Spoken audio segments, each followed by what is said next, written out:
গল্পের শুরু হয় একটি প্রশ্নের মাধ্যমে। আপনি কি কখনো অন্য পৃথিবীতে পুনর্জন্মের কথা শুনেছেন? আমাদের নায়কও এর কথা প্রথমবার শুনছে, যে কনস্টেলেশনের ভুলে মারা গিয়েছিল। এর ক্ষতিপূরণ হিসেবে তাকে একটি নতুন পৃথিবীতে নতুন জীবন দেওয়া হচ্ছে। আমাদের নায়কের সাথে বন্ধুত্বপূর্ণ সম্পর্ক খুব গভীর হওয়ার কারণে সে আমাদের জানায় যে পুনর্জন্মের কনস্টেলেশন দেখতে খুবই চমৎকার, কিন্তু পুনর্জন্মের পর আমাদের নায়কের এসব কিছুই মনে থাকবে না।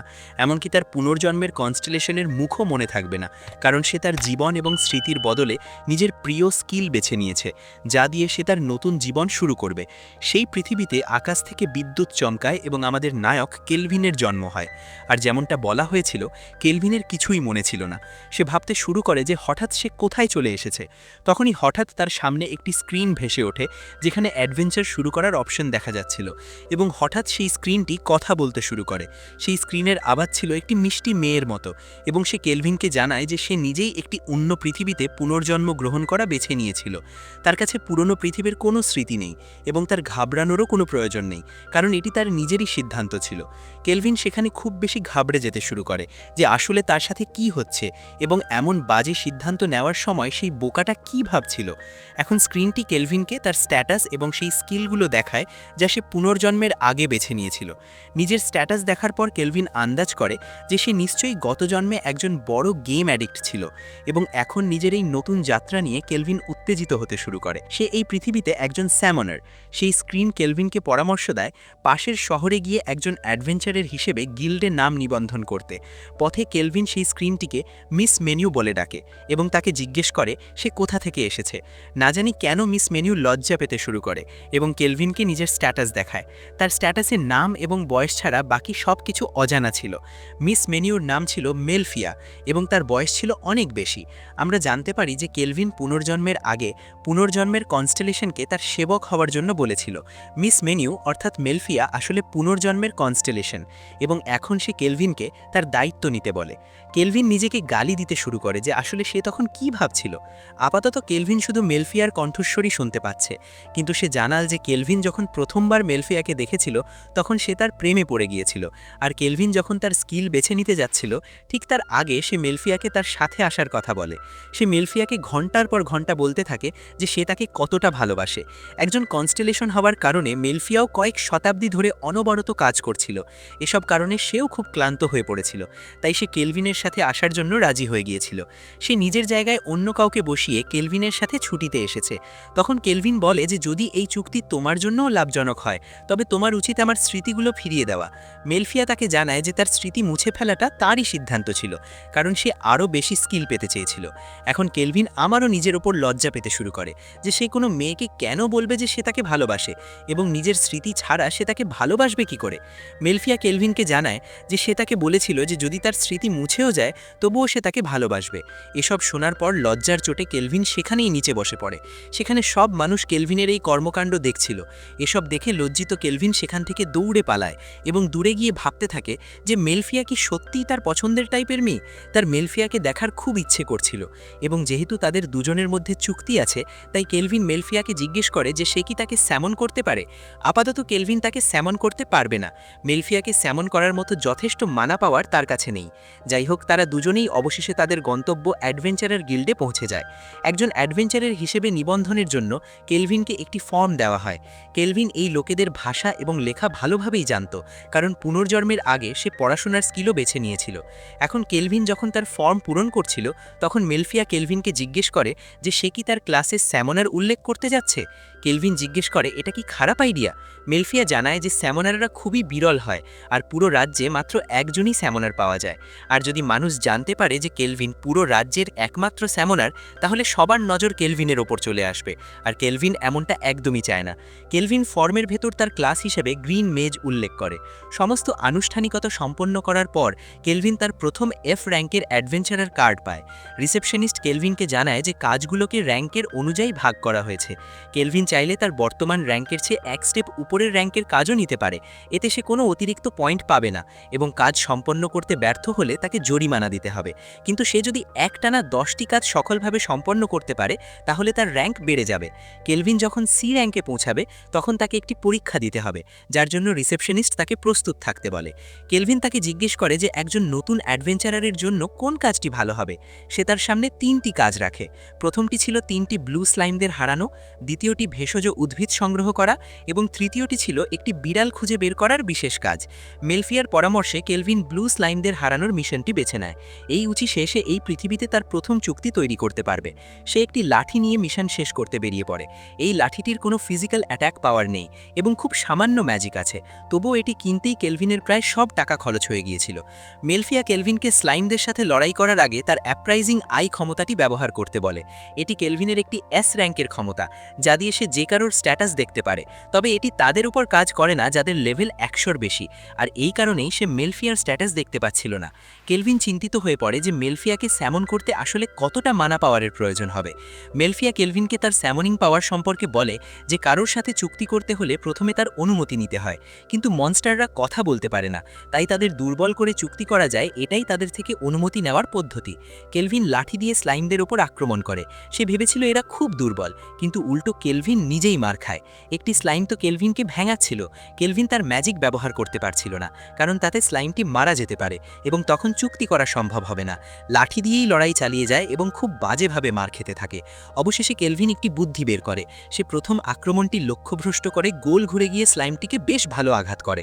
মেলফিয়া কেলভিনকে চুক্তি করার জন্য হাত সোজা করতে বলে। কেলভিনের মনে হচ্ছিল তার শরীর থেকে কিছু একটা বেরিয়ে যাচ্ছে। সে বুঝতে পারে যে চুক্তি তৈরি করতে শরীরের অর্ধেক মানা পাওয়ার খরচ হয়ে যায়। তবে কেলভিন সেই স্লাইমটির সাথে চুক্তি করতে সফল হয় এবং স্লাইমটি যেন কেলভিনের ভেতরেই বিলীন হয়ে যায়। কেলভিন স্লাইমটির নাম দেয় ক্লোথো এবং তাকে স্যামন করার চেষ্টা করে। ক্লোথো সামনে আসতেই তার মুখও দেখা যাচ্ছিল।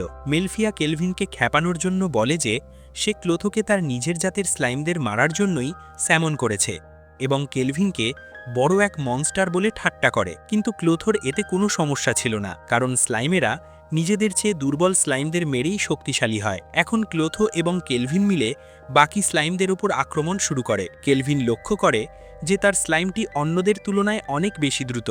এর কারণ হলো কেলভিন একজন এস র্যাঙ্কের স্যামনার। তার সাথে চুক্তিবদ্ধ হওয়ার কারণে ক্লোথোর স্ট্যাটাস 100-র বেশি হয়ে গেছে। কেলভিন এখন বুঝতে পারে কেন প্রতিটি দেশের স্যামনার প্রয়োজন। একজন স্যামনারের কারণে লেভেল 1-এর স্লাইমও অনেক শক্তিশালী হয়ে যায়। মেলফিয়া পরিষ্কার করে দেয় যে বেশিরভাগ স্যামনারই খুব দুর্বল হয়। সি বা বি র্যাঙ্কের স্যামনাররা স্ট্যাটাসে মাত্র 10 বা 20 পয়েন্ট যোগ করতে পারে। কেলভিন স্লাইমদের কোর গিল্ডে জমা দিয়ে পুরস্কারের টাকা নিয়ে আসে। এই টাকা দিয়ে আজ রাতের খাবার এবং ঘরের ব্যবস্থা হয়ে যাবে। কেলভিন যখন থাকার জন্য সরাইখানা খুঁজছিল তখন পথে সে কিছু দাসকে বিক্রি হতে দেখে। সে তাদের সাথে চুক্তি করার কথা ভাবছিল যাতে তার দলের শক্তি বাড়ে। হঠাৎ সেই দাসদের মধ্যে একজন এলফ কেলভিনের দিকে তাকাতে থাকে, কিন্তু কেলভিন তখন গরিব ছিল, তাই সে সেখান থেকে চলে যায় এবং একটি ভালো সরাইখানায় ঘর ভাড়া নেয়। সেখানে জানা যায় যে এই পৃথিবীতে সাধারণ মানুষের জন্য ব্যক্তিগত বাথরুম নেই, শুধুমাত্র নোবেলদের জন্য আছে। সাধারণ মানুষ নদীতে বা গরম তোয়ালে দিয়ে শরীর পরিষ্কার করে। এরপর কেলভিন এই পৃথিবীর খাবারের স্বাদ প্রথমবার গ্রহণ করে। আবারও সেই এলফ মেয়েটিকে দেখানো হয়। কিছুদিন পর ক্লোথোর সাহায্যে অনেক মনস্টারকে হারিয়ে কেলভিন তার লেভেল দ্রুত বাড়াতে থাকে। তার double skill point, double growth rate এবং এক্সপেরিয়েন্স শেয়ারিং ক্ষমতা এতে অনেক সাহায্য করছিল। কেলভিন অনেক স্কিলের মধ্যে থেকে ডি র্যাঙ্কের কনসিলমেন্ট স্কিল যুক্ত করে নেয়, যাতে কোনো অ্যাপ্রাইজাল ব্যবহারকারী তার স্ট্যাটাস দেখতে না পারে। ক্লোথোর র্যাঙ্কও 2 হয়ে যায় এবং সে এফ র্যাঙ্কের অ্যাবজর্ব স্কিল আনলক করে। অনেকগুলো মিশন করার কারণে কেলভিনের র্যাঙ্ক এফ থেকে ই হয়ে যায়। রিসেপশনিস্ট কেলভিনের প্রতি উদ্বেগ প্রকাশ করে, কারণ সে এত কঠিন মিশনগুলো কোনো দল ছাড়াই একা করছিল। এই কারণে গিল্ডের অন্যরাও কেলভিনকে সন্দেহের চোখে দেখতে শুরু করে। কিভাবে গতকাল আসা এক ছেলে একা এত দক্ষ হতে পারে? অবশ্য কেলভিনের অন্য কারো সাথে দল করার প্রয়োজন নেই, কারণ তার কাছে ক্লোথোর মতো শক্তিশালী সঙ্গী আছে। এছাড়া সে যদি কারো সাথে দল গঠন করে তবে তার স্যামনার হওয়ার রহস্য ফাঁস হয়ে যাবে। রিসেপশনিস্ট কেলভিনকে জিজ্ঞেস করে সে আগে কোনো রাজদরবারের জাদুকর ছিল কিনা, কারণ একজন নতুনের তুলনায় সে অনেক বেশি শক্তিশালী। সে কেলভিনকে সাবধান থাকতে বলে, কারণ এখন সে ডি র্যাঙ্কের মিশন নেবে এবং তার সরঞ্জামগুলো আপগ্রেড করতে বলে।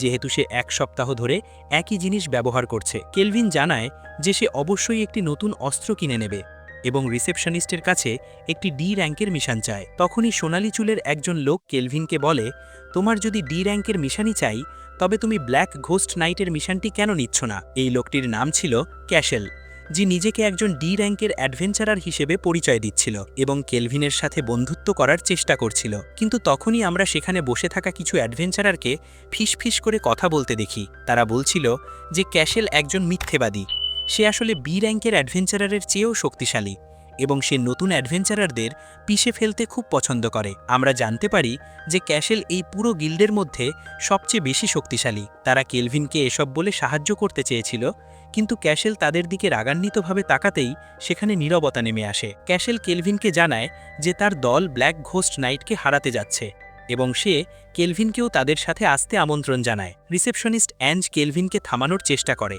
এই বলে যে যদিও এটি ডি র্যাঙ্কের কাজ, কিন্তু ব্ল্যাক ঘোস্ট নাইটকে অত্যন্ত শক্তিশালী ধরা হয়, আর কেলভিন যে কেবল ই র্যাঙ্কে প্রমোট হয়েছে তার জন্য এটি খুব বিপজ্জনক হতে পারে। ক্যাশেল অ্যাঞ্জকে বলে, তুমি কি বলছো? আমি তো ওর সাথেই থাকব। কিন্তু কেলভিন তার অফার রিজেক্ট করে দেয়, এই বলে যে আমার মতো দুর্বল লোক তোমাদের কোনো কাজে আসবে না। কেলভিন ততক্ষণে তার অ্যাপ্রাইজার দিয়ে ক্যাশেলের স্ট্যাটাস দেখে নিয়েছিল। ক্যাশেলের স্ট্যাটাস ক্লোথোর মতোই শক্তিশালী ছিল, কিন্তু লক্ষ্য করার মতো বিষয় ছিল যে তার টাইটেলে খুনি লেখা ছিল। কেলভিন জানত যে ক্যাশেল তাকে সহজে যেতে দেবে না। সে একটি বুদ্ধি বের করে ক্যাশেলকে চ্যালেঞ্জ দেয় যে দেখা যাক কে আগে ব্ল্যাক ঘোস্ট নাইটকে হারাতে পারে। ক্যাশেল বলে, তুমি তাকে একা হারাতে পারবে না, তুমি যতই শক্তিশালী হও না কেন। আমি তো আমার দলের সাথেই যাব, তোমার অসুবিধে নেই তো? কেলভিন এতে রাজি হয়ে যায়। ক্যাশেলও তার শর্ত মেনে নিয়ে সেখান থেকে চলে যায়। সবকিছু কেলভিনের পরিকল্পনা অনুযায়ীই চলছিল, সে শুধু ক্যাশেলের দলের শক্তি নিয়ে কৌতূহলী ছিল। একটি নির্জন গলিতে আমরা ক্যাশেলকে দেখি, যেখানে তার সঙ্গীরা অপেক্ষা করছিল। নীল চুলের লোকটির কাছে অ্যাপ্রাইজাল স্কিল থাকলেও সে কেলভিনের স্ট্যাটাস দেখতে পায়নি। তাদের অন্য সঙ্গী রাজ, যে দেখতে দৈত্যের মতো, সে কেলভিনকে পিষে ফেলতে চাইছিল।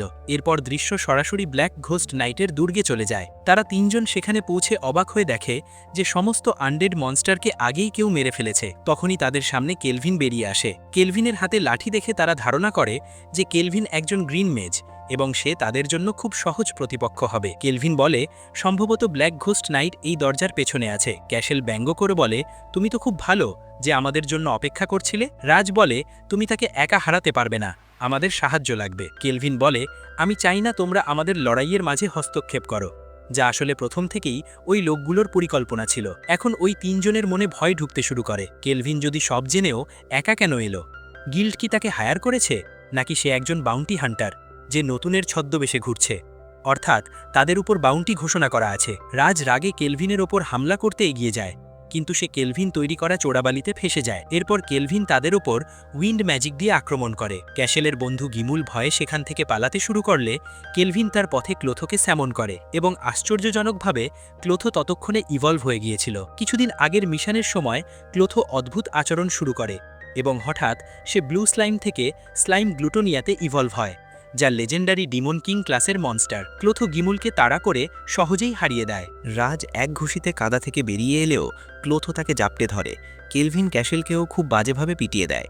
এখন আসল ইভেন্টের পালা, অর্থাৎ কেলভিন এখন ব্ল্যাক ঘোস্ট নাইটের মুখোমুখি হবে, যে দরজার ওপাশে আগেই প্রস্তুত হয়ে দাঁড়িয়েছিল। তার স্ট্যাটাস দেখে বোঝা যাচ্ছিল সে অনেক শক্তিশালী। সে কেলভিনকে জিজ্ঞেস করে, মানুষ, তুমি এখানে কেন এসেছো? কেলভিন তাকে হারাতে এলেও এখন তার মত বদলে গেছে। সে ব্ল্যাক ঘোস্ট নাইটকে তার দলে যোগ করাবে এবং এই কথা সে সরাসরি তার মুখের উপর বলে। এর কয়েক সেকেন্ড পরেই আমরা তাদের দুজনকে একসাথে কথা বলতে দেখি। ব্ল্যাক ঘোস্ট নাইট জানায় যে লোকে তার হাতে সোর্ড দেখলেই পালিয়ে যায়। কেলভিনই প্রথম যে তার সাথে কথা বলছে। সে নিজের সম্পর্কে কেলভিনকে বলতে শুরু করে যে সে সম্প্রতি মনস্টার হয়েছে।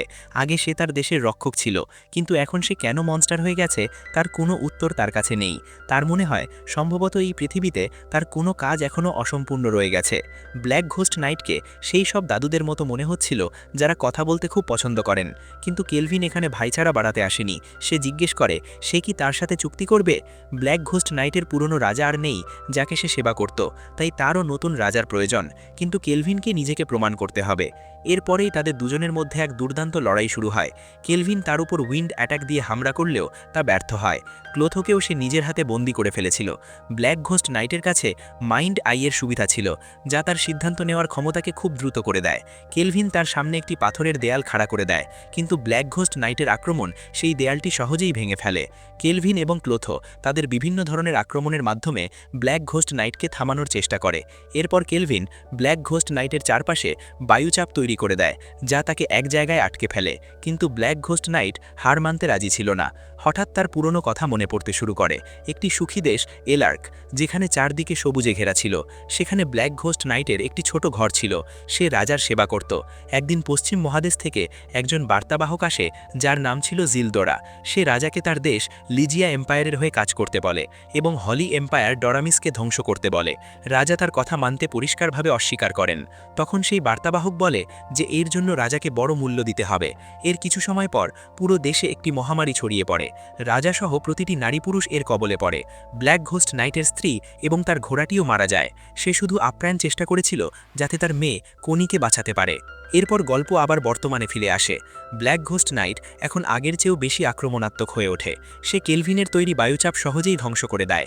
সে এই প্রশ্নের উত্তর জানতে চাইছিল যে সে এখনও কেন এই পৃথিবীতে বেঁচে আছে। সে কেলভিনের ওপর প্রচণ্ড আক্রমণ করে জিজ্ঞেস করে যে কেলভিন কি তার প্রতিশোধ নিতে সাহায্য করবে। কেলভিন কোনো মতে তার আক্রমণ ঠেকায় এবং পুনরায় বায়ুচাপ তৈরি করে ব্ল্যাক ঘোস্ট নাইটকে কিছুক্ষণ আটকে রাখে। এই সুযোগে ক্লোথো একটি সোলার বিমের মতো আক্রমণ করে, যা ব্ল্যাক ঘোস্ট নাইটকে অনেক দূরে ছিটকে ফেলে দেয়। গল্পটি এখন পরের দিনের দৃশ্যে চলে যায়। কেলভিন ব্ল্যাক ঘোস্ট নাইটের বর্মের একটি টুকরো গিল্ডে জমা দেয়। এটিই ছিল তার মিশন সফল হওয়ার প্রমাণ।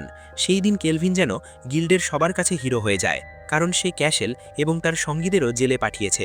রিসেপশনিস্ট অ্যাঞ্জ কেলভিনকে জানায় যে কাজটি অত্যন্ত বিপজ্জনক ছিল বলে গিল্ডের প্রধান কেলভিনের র্যাঙ্ক বাড়িয়ে দিতে চান। কেলভিন যখন গিল্ড মাস্টারের সাথে দেখা করতে ওপরে যাচ্ছিল, তখন ব্ল্যাক ঘোস্ট নাইট কেলভিনের কানে কানে বলে, সেই মেয়েটি তো খুব সুন্দর ছিল। হে বৎস, তুমি তাকে তোমার হারেমে যুক্ত করছো না কেন? তখন মেলফিয়া মাঝপথে বলে ওঠে, আমি তো ওর বাগদত্তা, ও কেন এমনটা করবে? কেলভিন তাদের তিনজনকে তার মাথার ভেতরে কথা বলতে নিষেধ করে এবং মেলফিয়াকে বলে, তুমি আমার বাগদত্তা নও, তুমি শুধু ছুটির জন্য আমাকে ব্যবহার করেছো। মেলফিয়া তখন হাসতে শুরু করে। এই সব কথার মাঝে কেলভিন একজন বৃদ্ধ ভদ্রলোককে দেখতে পায়। সেই লোকটি কেলভিনকে বলে, আজকের আবহাওয়া নতুন কোনো অ্যাডভেঞ্চার শুরু করার জন্য বেশ চমৎকার। কেলভিনও তার কথায় সাই দেয়, কিন্তু বুড়োটি আবার বলে, মাঝে মাঝে আমাদের বিশ্রামও নেওয়া উচিত। কেলভিন তখন উত্তর দেয়, এইমাত্র তো আপনি বললেন গিল্ড মাস্টার।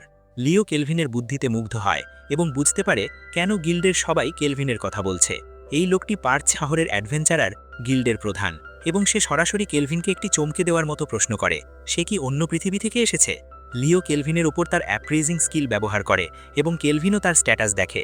লিও প্রতিটি স্কিলেই কেলভিনের চেয়ে অনেক এগিয়ে ছিল। তার অ্যাপ্রেজিং আই স্কিলটিও ছিল এ র্যাঙ্কের, অর্থাৎ সে কেলভিনের স্ট্যাটাস অনায়াসে দেখতে পাচ্ছিল এবং সে বুঝে যায় যে কেলভিন একজন স্যামনার। সে কেলভিনকে চায়ের আমন্ত্রণ জানায় এবং কেলভিন এ পর্যন্ত যা যা করেছে সেগুলো নিয়ে কথা বলতে থাকে। কেলভিন নিজের ওপর বিরক্ত হয় যে তার আরও সতর্ক থাকা উচিত ছিল। ব্ল্যাক ঘোস্ট নাইট, যার নাম এখন জানা যায় গিরাড, কেলভিনকে বলে যে সে তার স্ট্যাটাস সবসময় লুকিয়ে রাখতে পারবে না। তাকে এমন বন্ধু তৈরি করতে হবে যাদের সাথে সে নিজের গোপন কথা শেয়ার করতে পারবে। মেলফিয়া এবং ক্লোথো জানায় যে তারা তাকে প্রতিটি পরিস্থিতিতে সাহায্য করবে। এখন কেলভিনও লিওর সামনে স্বীকার করে নেয় যে হ্যাঁ, আমি স্যামনার, তাতে কি হয়েছে? তুমি জানো যে ক্যাশেল একজন অপরাধী ছিল। লিও কেলভিনের কাছে ক্ষমা চায়, কারণ ক্যাশেলের কারণে কেলভিনকে অনেক ঝামেলা পোহাতে হয়েছে। আসলে ক্যাশেল একজন নোবেল ছিল, তাই তার বিরুদ্ধে ব্যবস্থা নেওয়ার জন্য লিওর প্রমাণের দরকার ছিল। প্রমাণ হাতে আসতেই সে ক্যাশেলকে ধরতে যাচ্ছিল, কিন্তু কেলভিন বলে, আর আমি তাকে আগেই ধরে ফেললাম। লিও এতে কোনো সমস্যা নেই, কারণ সে অতিরিক্ত কাজ করতে পছন্দ করে না। কেলভিন চায়ের চুমুক দিয়ে বলে, আসল কথায় আসো। লিও বলে, আমি এখানে তোমার শত্রু হতে আসিনি, সম্ভব হলে বন্ধু হতে চাই। সে আরও জানায় যে সে কেলভিনের মতো অনেক মানুষের সাথে পরিচিত যারা অন্য পৃথিবী থেকে এসেছে। কেলভিন অবাক হয় যে এই পৃথিবীতে তার মতো আরও মানুষ কি আছে। মেলফিয়ার মনে করে যে সেও কিছু মানুষকে পুনর্জন্ম দিয়েছিল। লিও জানায় যে তারা হলো হলি এম্পায়ার ডরামিসের হিরো। ডরামিসের প্রধান পুরোহিত কনস্টেলেশনের কাছ থেকে একটি ভবিষ্যৎবাণী শুনেছিলেন এবং এর পরই তারা হিরোদের স্যামন করে। সেই ভবিষ্যৎবাণীটি ছিল ডিমন কিংয়ের ফিরে আসা নিয়ে, আর এই কারণেই বর্তমানের মনস্টাররা অনেক বেশি শক্তিশালী হয়ে উঠেছে। লিওর মতে যদি ডিমন কিং পুরোপুরি ফিরে আসে তাহলে হিরোরা পুরো মহাদেশকে বাঁচাতে পারবে না। লিও চায় যে হিরোরা যেন শুধু ডিমন কিংকে হারানোর দিকে মনোযোগ দিতে পারে, আর সেই সময় কেলভিন যেন অন্যদের মনস্টারদের হাত থেকে রক্ষা করে। এর বিনিময়ে লিও তার ক্ষমতা ব্যবহার করে কেলভিনের র্যাঙ্ক বাড়িয়ে দেবে, যাতে সে যে কোনো কাজ বেছে নিতে পারে এবং তার স্যামনার হওয়ার বিষয়টিও সে গোপন রাখবে। সমস্ত শর্ত কেলভিনের পক্ষেই ছিল, তাই সে রাজি হয়ে যায়। সরাইখানার মালকিন যখন জানতে পারে কেলভিনের র্যাঙ্ক সরাসরি বি করে দেওয়া হয়েছে, তখন সেও অবাক হয়ে যায়। সে কেলভিনের জন্য খুব খুশি হয় এবং আজকের এই খুশির মুহূর্তটি উদযাপন করার জন্য কেলভিনের জন্য একটি চমৎকার ডিশ তৈরি করবে বলে জানায়, যা শুনেই কেলভিনের খিদে পেতে শুরু করে। সরাইখানার মালকিন কেলভিনকে নাস্তা দেয় এবং সেই নাস্তা খাওয়ার সময় মেলফিয়া কেলভিনকে সেই হিরোদের সম্পর্কে জানায়। যখন হলি এম্পায়ার ডরামিসের পুরোহিত স্যামনিং রিচুয়াল করেছিলেন, তখন মেলফিয়া বেছে বেছে কিছু ছেলে ও মেয়েকে এই পৃথিবীতে পুনর্জন্ম দিয়েছিল এবং এখন পর্যন্ত তারা নিশ্চয়ই বেশ ভালো লেভেলে পৌঁছে গেছে। তবে সে কেলভিনকে ডিমন কিংয়ের সাথে পাঙ্গা নিতে নিষেধ করে। এখন কেলভিন তার উপার্জিত টাকা নিয়ে বাইরে শপিং করতে বের হয় এবং শপিংয়ে সে একজন দাসকে কেনার কথা ভাবছিল। গিরার্ড কেলভিনকে জিজ্ঞেস করে, এখন কি আর রাত একা কাটানো যাচ্ছে না, আর সহ্য হচ্ছে না, তাই না বৎস? কেলভিন বলে, আমি ওই ধরনের ছেলে নই, মেয়েদের দেখে আমার তেমন কিছু মনে হয় না, হয়তো আমার ভেতরেই কোনো খামতি আছে। কিন্তু আসলে কেলভিন সেই দাসকে কিনতে চেয়েছিল তার দলের শক্তি বাড়ানোর জন্য। এটি সে তখনই ভেবে নিয়েছিল যখন সে প্রথমবার সেই দাসকে দেখেছিল। গিরার্ডের সাথে লড়াইয়ে কেলভিন প্রায় হারের কাছাকাছি ছিল এবং সে নিশ্চিত যে ভবিষ্যতে তাকে এমন আরও শত্রুর মোকাবিলা করতে হবে। এই কারণেই কেলভিন নিজের শক্তি বাড়াতে চায়, কিন্তু দাসদের ক্ষেত্রে একটি বিষয় থাকে যে তারা তাদের মাস্টারের অনুমতি ছাড়া নিজের স্কিল পয়েন্ট ব্যবহার করতে পারে না। কেলভিন এমন একজন দাসের সন্ধানে ছিল যার আগে কখনো কোনো মাস্টার ছিল না, কিন্তু এমন দাস পাওয়া খুব ভাগ্যের ব্যাপার। তখনই কেলভিন সেই গলিতে যায় যেখানে সে এক ব্যক্তিকে জ্বলতে দেখে। সেই লোকটি সেই দাসটিকে স্পর্শ করার কারণে পুড়ে গিয়েছিল, যাকে কেলভিন শেষবার দেখেছিল। তার মালিক জানায় যে এ হলো অর্ধেক মানুষ এবং অর্ধেক এলফ, কিন্তু এর ওপর খুব শক্তিশালী অভিশাপ আছে যার কারণে কেউ একে স্পর্শ করতে পারে না। কেলভিন তার স্ট্যাটাস দেখে, এটি ঠিক সেই ধরনের দাস ছিল যার খোঁজ কেলভিন করছিল, কিন্তু এর ওপর ফায়ার ড্রাগন কিংয়ের অভিশাপ আছে। এটি ভাঙার জন্য এ র্যাঙ্কের হোয়াইট ম্যাজিক ব্লেসিং স্পেলের প্রয়োজন, যা কেলভিনের কাছে নেই। সেই এলফ মেয়েটি কেলভিনের দিকে আশার দৃষ্টিতে তাকাতে থাকে, কিন্তু কেলভিনের সেখান থেকে চলে যাওয়া ছাড়া আর কোনো উপায় ছিল না। সন্ধ্যার সময় সেই দাসের মালিক মেয়েটিকে বকাঝকা করছিল, তখনই কেলভিন সেখানে আসে এবং টাকা দিয়ে সেই এলফকে কিনে নেয়। মালিকটি একদম অবাক হয়ে গিয়েছিল, সেই এলফটিও বিশ্বাস করতে পারছিল না আজ সে প্রথমবার আকাশ দেখেছে। এই এলফটির নাম এফিল এবং তাকে ছোটবেলাতেই বিক্রি করে দেওয়া হয়েছিল। সে এটাও জানে না যে এই অভিশাপ তার ওপর কিভাবে এলো। সে কেলভিনকে তাকে স্পর্শ করতেও দিচ্ছিল না, কারণ সে আর কাউকে আঘাত করতে চায়নি। কেলভিন তাকে বিশ্বাস করতে বলে এবং এফিলকে স্পর্শ করে তার অভিশাপ ভেঙে দেয়, যেন সে একটি স্বপ্ন দেখছিল। কেলভিন তার হাতের বাঁধন খুলে দেয় এবং বলে যে এখন থেকে তার আর চিন্তার কোনো প্রয়োজন নেই, কোনো অভিশাপ তাকে আর কষ্ট দিতে পারবে না। এফিল কেলভিনের হাতে মাথা রেখে কাঁদতে শুরু করে। কেলভিন এই নতুন স্কিলটি পাওয়ার জন্য তার বাকি থাকা সব স্কিল পয়েন্ট ব্যবহার করে ফেলেছিল। এখন কেলভিন সেখান থেকে সরাইখানায় ফিরে যায় এবং মালকিনের সাথে এফিলকে পরিচয় করিয়ে দেয়। সে এফিলের জন্য কিছু পোশাক চেয়েছিল যা তারা ডিনারের পরেও দিতে পারত, কিন্তু মালকিন এফিলকে খাওয়ার আগেই ভেতরে নিয়ে যান এবং তাকে সাজাতে অনেক বেশি সময় নিচ্ছিলেন। কেলভিনের তো খিদে সহ্যই হচ্ছিল না, কিন্তু এফিল যখন তৈরি হয়ে কেলভিনের সামনে আসে, কেলভিন তাকে দেখে কথা বলার ভাষা হারিয়ে ফেলে। এফিলের মনে হতে থাকে যে হয়তো তাকে ভালো লাগছে না, তাই সে দুঃখিত হয়, কিন্তু কেলভিন যখন বলে যে তাকে খুব সুন্দর লাগছে, তখন সে লজ্জা পেতে শুরু করে। ডিনারের পর কেলভিন এফিলকে তার স্যামনার হওয়ার বিষয়টি জানায় এবং সব বন্ধুদের সাথে পরিচয় করিয়ে দেয়। এরপর কেলভিন এফিলকেও ডাবল গ্রোথ রেট এবং ডাবল স্কিল পয়েন্টের ক্ষমতা দিয়ে দেয় এবং বাকি পয়েন্টগুলো তার ওপর ছেড়ে দেয় যে সে কোন স্কিল বেছে নিতে চায়। সব কিছুই ঠিকই ছিল, কিন্তু একটি সমস্যা দেখা দিল। সরাইখানায় কোনো বাড়তি রুম বা বিছানা ছিল না, তাই কেলভিনকে এফিলের সাথে একই বিছানায় ঘুমাতে হয়। এরপর 1 মাস কেটে যায় এবং এতদিনে এফিল একজন চমৎকার তীরন্দাজ হয়ে উঠেছে।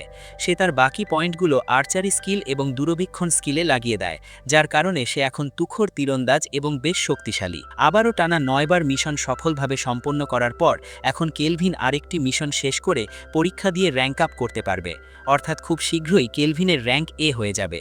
জানিয়ে রাখি যে এফিলের র্যাঙ্ক ও র্যাঙ্ক সি থেকে খুব দ্রুত র্যাঙ্ক বি হয়ে যাবে, কিন্তু তারা দুজনেই সেই লোকটির জন্য খুব খারাপ অনুভব করছিল যাকে এফিল তার র্যাঙ্ক সি পরীক্ষার সময় খুব সহজেই হারিয়ে দিয়েছিল। যাই হোক, অ্যাঞ্জ নিজের কাজের ফাঁকে এফিলকে জানায় যে এখানে একটি নতুন মিষ্টির দোকান খুলেছে, যা শুনে এফিল খুব উত্তেজিত হয়ে পড়ে এবং সে চাইছিল যেন কেলভিনও তাদের সাথে যায়। এফিল যেভাবে কেলভিনকে বলছিল তা দেখে অ্যাঞ্জ কেলভিনের কানে কানে বলে, মেয়েরা যখন এভাবে কথা বলে তখন তাদের মানা করতে নেই। তাই কেলভিনও পরের দিন তাদের সাথে যেতে রাজি হয়ে যায়। অ্যাঞ্জ এসব কথা নিয়ে এতই ব্যস্ত ছিল যে সে কেন এখানে দাঁড়িয়ে আছে সেটা খেয়াল করেনি। পরের দিন কেলভিন একটি ঝর্ণার কাছে তাদের দুজনের জন্য অপেক্ষা করছিল।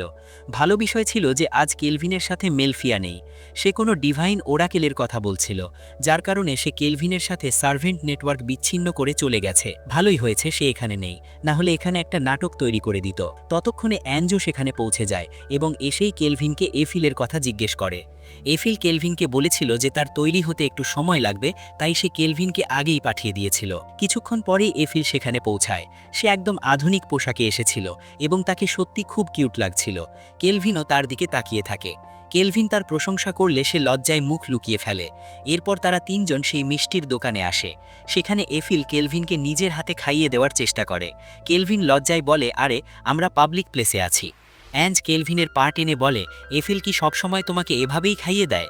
গিল্ডের কিছু অ্যাডভেঞ্চারার কেলভিনকে অ্যাঞ্জের সাথে দেখে ফেলে এবং সাথে আরও একটি মেয়েও ছিল। তাদের সবার কেলভিনের ওপর হিংসা হতে থাকে।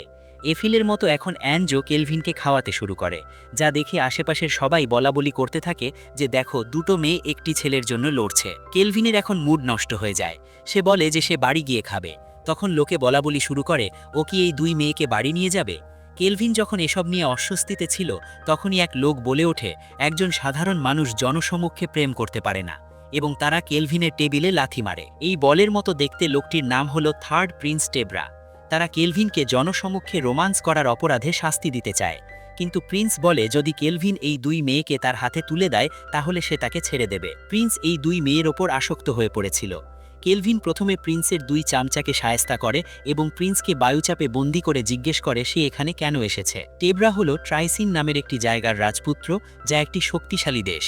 প্রিন্স প্রথমে কিছু বলতে না চাইলেও পরে মার খাওয়ার ভয়ে গড়গড় করে সব বলতে শুরু করে। সে এখানে গিল্ড মাস্টার লিওর সাথে দেখা করতে এসেছিল।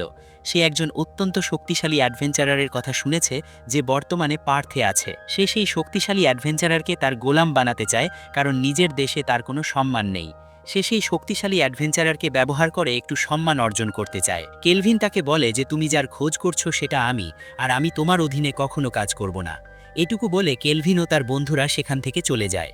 এরপর দৃশ্যটি হলি এম্পায়ার ডরামিসে চলে যায়, যেখানে প্রধান পুরোহিত কনস্টেলেশন মেলফিয়াকে ডাকছিলেন। মেলফিয়া সামনে আসে এবং এসেই জিজ্ঞেস করে তার হিরোরা কেমন করছে। পুরোহিত একটি গোলকের মাধ্যমে মেলফিয়াকে তার পুনর্জন্ম দেওয়া হিরোদের স্ট্যাটাস দেখান, যা দেখে মেলফিয়া বলে যে তারা বেশ ভালোই উন্নতি করছে। পুরোহিত মেলফিয়াকে তাদের ওরাকেল বা পথ প্রদর্শন করতে বলেন। মেলফিয়া জানায় যে সে পশ্চিম মহাদেশের দিকে একটি অশুভ শক্তির অস্তিত্ব টের পেয়েছে। সে পুরোহিতকে তার হিরোদের সেখানে পাঠাতে বলে এবং তাদের পার্থ নামের জায়গা থেকে দূরে থাকতে বলে। পুরোহিত বিষয়টি ঠিক বুঝতে না পারলেও রাজি হয়ে যান এবং মেলফিয়া সেখান থেকে চলে যায়। মেলফিয়া যাওয়ার পরেই হিরোরা তাদের পুরোহিতের কাছে আসে এবং জিজ্ঞেস করে কি হয়েছে। পুরোহিত ইতস্তত করে বলেন যে কনস্টেলেশন নতুন অরাকেল দিয়েছেন। এখন দৃশ্যটি ক্যালভিন ও অ্যাফিলের উপর যায়, যারা একই বিছানায় শুয়েছিল। অ্যাফিল ক্যালভিনকে জিজ্ঞেস করে সে কি ঘুমিয়ে পড়েছে।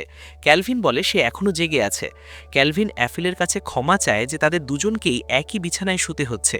সে মালকিনের সাথে কথা বললেও বাড়তি ঘর বা বিছানার ব্যবস্থা করা যাচ্ছিল না। হঠাৎ অ্যাফিল ক্যালভিনকে জিজ্ঞেস করে যে সে কি হট নয়। অ্যাফিল কাঁদতে শুরু করে এবং ক্যালভিনকে বলে যে সে তাকে খুব ভালোবাসে, সীমার বাইরে ভালোবাসে। ক্যালভিন অ্যাফিলের দিকে ভালোবাসার দৃষ্টিতে তাকায়। তাদের মধ্যে চুমু হতে যাচ্ছিল, কিন্তু ক্যালভিন অ্যাফিলের গলায় লাগানো সেই দাসত্বের চিহ্নটি দেখে থেমে যায় এবং বলে যে সে অ্যাফিলের চেয়ে সুন্দর মেয়ে আর দেখেনি। এটি শুনে অ্যাফিল ক্যালভিনকে জড়িয়ে ধরে। ক্যালভিন মনে মনে ভাবে এভাবে চললে তার বেঁচে থাকাই কঠিন হয়ে পড়বে। সকাল হতে না হতেই মেলফিয়া ফিরে আসে এবং তাদের সবাইকে হিরোদের স্ট্যাটাস দেখায়, কিন্তু তারা হিরোদের স্ট্যাটাস দেখে বেশ হতাশ হয়। ক্যালভিন হিরোদের কাছ থেকে অন্তত 100 লেভেল আশা করেছিল। এই পৃথিবীতে তাদের আবাহন করার 1 বছর হয়ে গেছে। যদি এমনটাই চলতে থাকে তবে ক্যালভিনের দলই হিরোদের চেয়ে বেশি শক্তিশালী হয়ে যাবে। ক্যালভিন নিজের লাঠিকেও ব্ল্যাকস্মিথ স্কিল দিয়ে আপগ্রেড করে নিয়েছে, যদিও এটি তৈরি করতে তাকে প্রচুর পরিশ্রম করতে হয়েছে।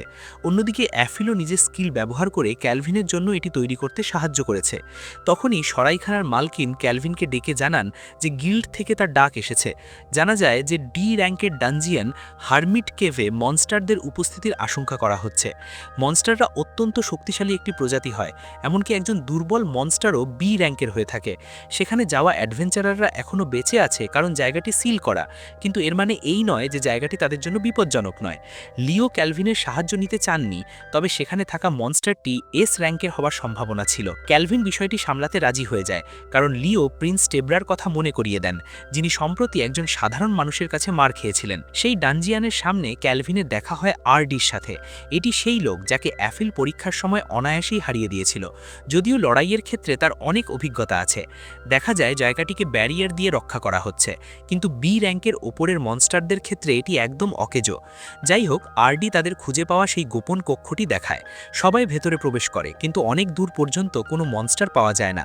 শেষে তারা একটি দরজা পায়, যার পেছনে ক্যালভিন দুটি জীবনশক্তির অস্তিত্ব টের পায়, যার একটি ছিল খুব দুর্বল এবং অন্যটি অত্যন্ত শক্তিশালী। দরজার পেছনে তারা একটি মনস্টার কন্যাকে দেখতে পায় যাকে বেঁধে রাখা হয়েছিল এবং আশেপাশে অনেক হাড়গোড় পড়েছিল। সেই হাড়গোড়ের মাঝখান থেকে এক মনস্টার বেরিয়ে আসে, যে নিজের নাম বলে আর্চ ডিমন ভিক্টর। সে বলে, তোমাদের স্বাগত, আমি তোমাদেরই অপেক্ষায় ছিলাম। ক্যালভিন এটা ভেবে হাসতে থাকে যে এই মনস্টারটি সত্যিই অনেক শক্তিশালী মনে হচ্ছে। গিরাট পেছন থেকে বলে ওঠে, ওর সেই নোংরা স্বভাব আবার শুরু হয়ে গেছে। অ্যাফিল তার কথা বুঝতে পারে না। যাই হোক, ক্যালভিন মনস্টারটিকে সেই মেয়েটি সম্পর্কে জিজ্ঞেস করে যাকে বেঁধে রাখা হয়েছে। মনস্টারটি সেই জায়গাটি বন্ধ করে দেয় এবং চারপাশের দৃশ্যপটও পাল্টাতে শুরু করে। মনস্টারটি জানায় যে মেয়েটি হলো ডিমন কিংয়ের কন্যা। মেলফিয়া জানায় এখনও পর্যন্ত ৩ জন ডিমন কিং রাজত্ব করেছেন এবং সম্ভবত এ হলো গুস্তাফের কন্যা, যিনি ছিলেন শেষ ডিমন কিং। কিন্তু ক্যালভিন শুনেছিল গুস্তাফের কোনো কন্যা নেই। ভিক্টর জানায় যে ডিমন কিং তার কন্যাকে সবার থেকে লুকিয়ে রেখেছিলেন। আরও জানা যায় যে এই মনস্টারটি এখানকার সব মনস্টারকে হত্যা করেছে এবং সে খুব খুশি যে ক্যালভিনের মতো শক্তিশালী একজন মানুষ এখানে এসেছে। সে ক্যালভিনকে জানায় যে এই শেকল কেবল একজন মানুষই ভাঙতে পারে। ক্যালভিন জিজ্ঞেস করে, তুমি কি চাও যে আমরা এই শেকল ভেঙে দিই? ভিক্টর বলে, আমি তো চাই তোমরা আমাকে তোমাদের খেয়ে নিতে দাও। এটুকু বলেই সে আক্রমণ শুরু করে।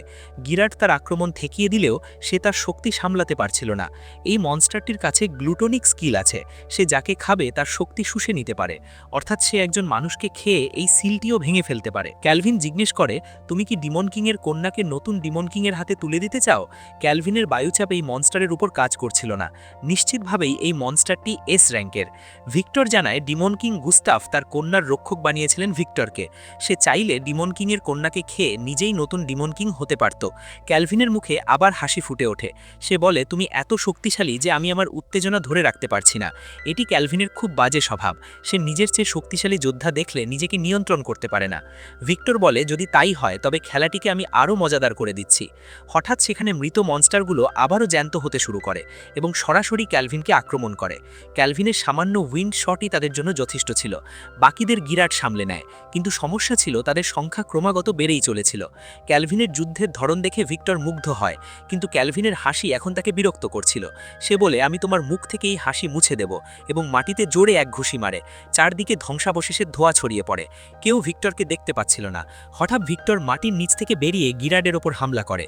গিরাট তাকে আগে থেকে টের পেয়ে আক্রমণ ঠেকায়। ক্যালভিন এটা আশা করেনি, কিন্তু ঠিক সেই সময় ভিক্টর মাটির তলা দিয়ে নিজের লেজ ব্যবহার করে ক্যালভিনের ওপর হামলা করে। গিরাডের তুলনায় ভিক্টর অনেক বেশি শক্তিশালী ছিল। সে গিরাডের ওপর ভারী হতে শুরু করে। সে আবার নিজের হাত লম্বা করে মাটির ওপর দিয়ে আক্রমণ চালায়। সেই আক্রমণ থেকে বাঁচার জন্য ক্যালভিন প্রায় ভিক্টরের মুখের নাগালে চলে আসছিল, কিন্তু সঠিক সময় ক্লোথো তার হাতগুলো জাপটে ধরে এবং তার ম্যাজিক শুষে নিতে শুরু করে। ভিক্টরের মনোযোগ সরতেই ক্যালভিন তার একটি হাত বেঁধে ফেলে, কিন্তু তাকে বেশিক্ষণ আটকে রাখা সম্ভব ছিল না। তাই ক্যালভিন গিরাডের আক্রমণের সাথে নিজের ম্যাজিক মিশিয়ে দেয়, ফলে গিরাডের আক্রমণটি সীমার বাইরে শক্তিশালী হয়ে ওঠে। কিন্তু ভিক্টর হাসতে শুরু করে, কারণ ক্যালভিন লক্ষ্যই করেনি ভিক্টরের একটি হাত মাটির ভিতর দিয়ে ক্যালভিনের ঠিক পেছনে চলে এসেছে। ভিক্টরের মনে হতে থাকে যে সে জিতে গেছে, কিন্তু ভিক্টর লক্ষ্যই করেনি যে অ্যাফিল এতক্ষণ গায়েব হয়ে নিজের সবথেকে শক্তিশালী আক্রমণের প্রস্তুতি নিচ্ছিল। এখন সে ভিক্টরের ওপর ব্লজাও অ্যারো দিয়ে হামলা করে। সে ভিক্টরের একটি হাত প্রায় অকেজো করে দিয়েছিল এবং অন্য হাতটি গিরাট কেটে ফেলে। কিন্তু ভিক্টরকে এত বড় ক্ষতি করার মানে এই ছিল না যে সে হেরে গেছে। সে বলে যে ক্যালভিন হলো দ্বিতীয় ব্যক্তি যে তাকে এতটা আহত করেছে, এবং এখন সে ক্যালভিনকে আসল যুদ্ধের স্বাদ আস্বাদন করাবে। ভিক্টর এখন তার ট্রু ফর্ম ধারণ করতে শুরু করে। ক্যালভিন, অ্যাফিল এবং গিরাড তিনজন মিলে তাদের শক্তিশালী আক্রমণগুলো করতে থাকে, যাতে ভিক্টর তার আসল রূপ পূর্ণ করতে না পারে। কিন্তু তারা সফল হয় না। ভিক্টরের ট্রু ফর্ম পূর্ণ হয়ে যায় এবং সে দ্রুত তাদের দিকে এগিয়ে আসে। গিরাড জরুরি প্রতিরক্ষা ব্যবহার করে তাকে থামানোর চেষ্টা করে। মেলফিয়া গিরাটকে বলে যে সে যদি হেরে যায় তবে পুরো দল ধ্বংস হয়ে যাবে। গিরাট বলে যে একজন নাইট কখনো হারে না। এটুকু বলে সে ভিক্টরকে পেছনে ঠেলে দেয় এবং তাকে আক্রমণ করতে এগিয়ে যায়, কিন্তু সে তার সামনে টিকতে পারছিল না। ভিক্টর গিরাটকে মারার আগে অ্যাফিল তার উপর অনবরত হামলা চালিয়ে যায়। এখন দুজন মিলে ভিক্টরকে কিছুটা হলেও সমস্যায় ফেলতে পারছিল। ঠিক সেই সময় ক্যালভিন ওপর থেকে ক্লোথোকে স্যামন করে এবং নিজের ইনভেন্টরি থেকে অসংখ্য সোর্ড হেক্টরের দিকে ছুটতে থাকে। এগুলো সবগুলোতে ব্ল্যাক ম্যাজিক লাগানো ছিল, যা ভিক্টরকে খুব বিরক্ত করছিল। ক্যালভিন, ক্লোথো এবং অ্যাফিল একসাথে তাদের সবথেকে শক্তিশালী আক্রমণ ভিক্টরের ওপর চালায়। ভিক্টর চাইলে সেই আক্রমণ থেকে বাঁচতে পারত, কিন্তু সে যদি সরে যেত তাহলে সেই হামলা সরাসরি গিয়ে লাগতো ডিমন কিংয়ের কন্যার গায়ে। সে সেই পুরো আঘাতটি নিজের ওপর সহ্য করে নেয়। আক্রমণের ফলে সেখানকার ইমারত ভেঙে পড়তে শুরু করেছিল। সেখান থেকে একটা বড় ধ্বংসাবশেষ ডিমন কিংয়ের কন্যার ওপর গিয়ে পড়তে যাচ্ছিল, কিন্তু সেই অবস্থাতেও ভিক্টর সেই ধ্বংসাবশেষটি আঁকড়ে ধরে এবং ডিমন কিংয়ের কন্যার গায়ে একটা আঁচড়ও লাগতে দেয় না।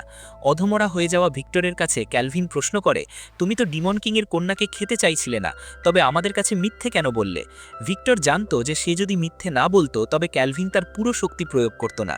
100 বছর আগে ডিমন কিং গুস্তাফ ভিক্টরকে তার কন্যার দেখাশোনাকারী বানিয়েছিলেন। আমাদের সেই মুহূর্তগুলো দেখানো হয় যখন ভিক্টর ডিমন কিংয়ের কন্যা সারাকে প্রশিক্ষণ দিত। মনস্টারদের আয়ু অন্যদের তুলনায় অনেক বেশি হয়, কিন্তু সারা নিজের পুরো জীবন একটি প্রাসাদে কাটাতে চায়নি। ডিমন কিং গুস্তাফ নিজের মেয়ের সাথে খুব একটা দেখা করতে পারতেন না। তিনি তাকে লুকিয়ে রাখতেন যাতে তার শত্রুরা সারাকে তার বিরুদ্ধে ব্যবহার করতে না পারে। এই কারণেই সারা কখনো সেই প্রাসাদের বাইরে যেতে পারেনি এবং তার কোনো বন্ধুও ছিল না। এরপর একদিন ডিমন কিংয়ের দুর্গে হিরোরা আক্রমণ করে। এবার হিরোরা পূর্ণ প্রস্তুতি নিয়ে এসেছিল।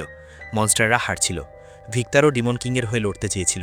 তার কাছে সম্মানের মৃত্যু ছাড়া আর কিছু চাওয়ার ছিল না, কিন্তু ডিমন কিং তাকে সারাকে দেখে রাখার আদেশ দেন। তিনি জানতেন যে সারার কথা জানাজানি হলে শুধু হিরোরাই নয়, মনস্টাররাও সারার পেছনে লাগবে। ডিমন কিং সারার ওপর এমন এক সিল লাগিয়েছিলেন যা কেবল মানুষই ভাঙতে পারত, এই আশায় যে সারা যদি কোনো হিরোর দেখা পায় তবে হয়তো সে নিরাপদ থাকবে। ডিমন কিং মারা যাওয়ার সাথে সাথেই জাদুটি সক্রিয় হয়ে গিয়েছিল এবং এরপর সারাকে গোপন জায়গায় লুকিয়ে রাখা হয়। ভিক্টর বহু বছর অপেক্ষা করেছে সেই হিরোদের মারা যাওয়ার। সে এমন এক যুগের অপেক্ষা করেছে যা খুব দুর্বল হবে, যেখানে সারা নতুন ডিমন কিং হয়ে রাজত্ব করতে পারবে। কিন্তু ভিক্টরের এই পরিকল্পনা পুরোপুরি ব্যর্থ হয়ে যায়। ভিক্টরের শেষ ইচ্ছা এই যে কেলভিন যেন সারাকে তার দলে নিয়ে নেয়। কেলভিন অত্যন্ত শক্তিশালী এবং তার বন্ধুরা তাকে বিশ্বাস করে, হোক না তারা মনস্টার। ভিক্টর এতক্ষণে জেনে গিয়েছিল যে কেলভিন একজন স্যামনার। ভিক্টর বলে যে এতক্ষণে রাজকুমারী জেগে উঠেছেন এবং তিনি আমাদের কথা শুনছেন। কেলভিন সারার সিল ভাঙার সাথে সাথেই তার চোখ খুলে যাবে। কেলভিন ভিক্টরকে জিজ্ঞেস করে সে কি তার সেবক হতে চাইবে যদি সে তাকে সুস্থ করে দেয়। ভিক্টর বলে যে সে শুধু ডিমন কিংয়ের গোলাম এবং এখন এসবের জন্য অনেক দেরি হয়ে গেছে। সে কেলভিনকে মিনতি করে যেন সে সারাকে পুরো পৃথিবী দেখায়। এগুলোই ছিল ভিক্টরের শেষ শব্দ। ভিক্টরের মৃত্যুর সাথে সাথে এই জায়গাটি আগের মতো হতে শুরু করে। এখন কেলভিন গিয়ে সারার সিল ভেঙে দেয়। হঠাৎ একটি ব্রোচ আবির্ভূত হয় যা সারার শরীরে আটকে যায়। তার চোখ খুলে যায় এবং সে বলে যে তার বাবা এবং ভিক্টর একদম পাগল। সারা কখনো এসব চায়নি। সে শুধু তার বাবা এবং ভিক্টরের সাথে থাকতে চেয়েছিল। যাই হোক, তারা সবাই নিরাপদে এই জায়গা থেকে বাইরে বেরিয়ে আসে। সেই ব্রোচটির কারণে সারার শিং এবং ডানা উধাও হয়ে গিয়েছিল। সম্ভবত ডিমন কিং আগে থেকেই এসব আন্দাজ করেছিলেন। বাইরে এসে কেলভিন সবাইকে সারার বিষয়ে মিথ্যে বলে যে তাকে মনস্টার দ্বারা আবিষ্ট করা হয়েছিল। এখান থেকে বেরোনোর কিছুক্ষণ পর জানা যায় যে গিরাডো ইভলভ হয়েছে। তার নতুন ফর্মের নাম অ্যাবিল নাইট, যা একটি বিরল প্রজাতি। এরই মধ্যে সারা কেলভিনকে প্রশ্ন করে যে সে কি সত্যিই ডিমন কিংয়ের কন্যাকে নিজের দলে নিতে চায়। যদি মানুষ সারার আসল পরিচয় জেনে যায় তবে কেলভিনকে অনেক সমস্যার সম্মুখীন হতে হবে। কেলভিন বলে যে তার কাছে এস র্যাঙ্কের কনসিলমেন্ট আছে, তাই কেউ জানতে পারবে না। সারা কেলভিন নিয়ে জিজ্ঞেস করে সে আসলে কে, কারণ সে ভিক্টরকেও হারিয়ে দিয়েছে। কেলভিন বলে যে সে একজন অ্যাডভেঞ্চারার যে কিনা লড়াই করতে একটু বেশিই পছন্দ করে। যা শুনে সবাই কেলভিনের দিকে অবাক হয়ে তাকায়, কারণ তার মধ্যে লড়াই করার নেশাটা একটু বেশিই বড়। তবে সারা কিছুটা নার্ভাস ছিল, কারণ আজ পর্যন্ত সে কখনো প্রাসাদের বাইরে বেরোয়নি। এফিল এবং বাকি সবাই সারাকে সাহস দেয় এবং শহরে পৌঁছানোর পর সারা চারপাশের জিনিস দেখে খুব উত্তেজিত হয়ে ওঠে। সারার সিল ভাঙার পর যে ধাতব টুকরোটি পাওয়া গিয়েছিল আমরা দেখতে পাচ্ছি সারা সেটি চুলে লাগিয়ে রেখেছে, যার ফলে তার দানবীয় রূপ ঢাকা পড়ে গেছে। আজকের মিশন শেষ করার পর কেলভিনের র্যাঙ্কও এ করে দেওয়া হয়েছে। কিন্তু কেলভিন খুব রেগেছিল, কারণ যদি তারা কোনো মনস্টার খুঁজে পায় এবং সেটি এ র্যাঙ্কের উপরের হয় তবে এরা সেটিকে প্রমোশন পরীক্ষার জন্য ব্যবহার করবে। কিন্তু যখন কেলভিন সরাইখানায় ফিরে আসে তখন তাকে এক ধামাকা পার্টির মাধ্যমে স্বাগত জানানো হয়। কেলভিন কেলভিনের প্রমোশনের খুশিতে সবাই তার জন্য একটি সারপ্রাইজ পার্টির আয়োজন করেছে। তবে সারা এখনও সবার সাথে অতটা মিশতে জানে না। এদিকে এফিল এবং মালকিনের মধ্যে সেরা রান্না করার প্রতিযোগিতা চলছিল। এখানে আমরা এটাও জানতে পারি যে সরাইখানার মালকিন ক্লেয়ার আসলে অ্যাডভেঞ্চারার আরডির স্ত্রী, কিন্তু সেখানকার পরিবেশ সবসময় খুব শান্ত ছিল না। গিল্ডের লোকেরা জানতে চেয়েছিল সারার সাথে কেলভিনের সম্পর্ক কী, এবং এই কথা জানার জন্য সবাই খুব সিরিয়াস ছিল। শেষমেশ সেখানে সবাই নেশায় মত্ত হয়ে পড়েছিল। হঠাৎ কেলভিনের ঘুম ভাঙে। সে আশেপাশে কোথাও সারাকে দেখতে পাচ্ছিল না। আমরা সারাকে বাইরে বসে থাকতে দেখি, যে আকাশের দিকে তাকিয়ে ভিক্টরের সাথে কথা বলছিল।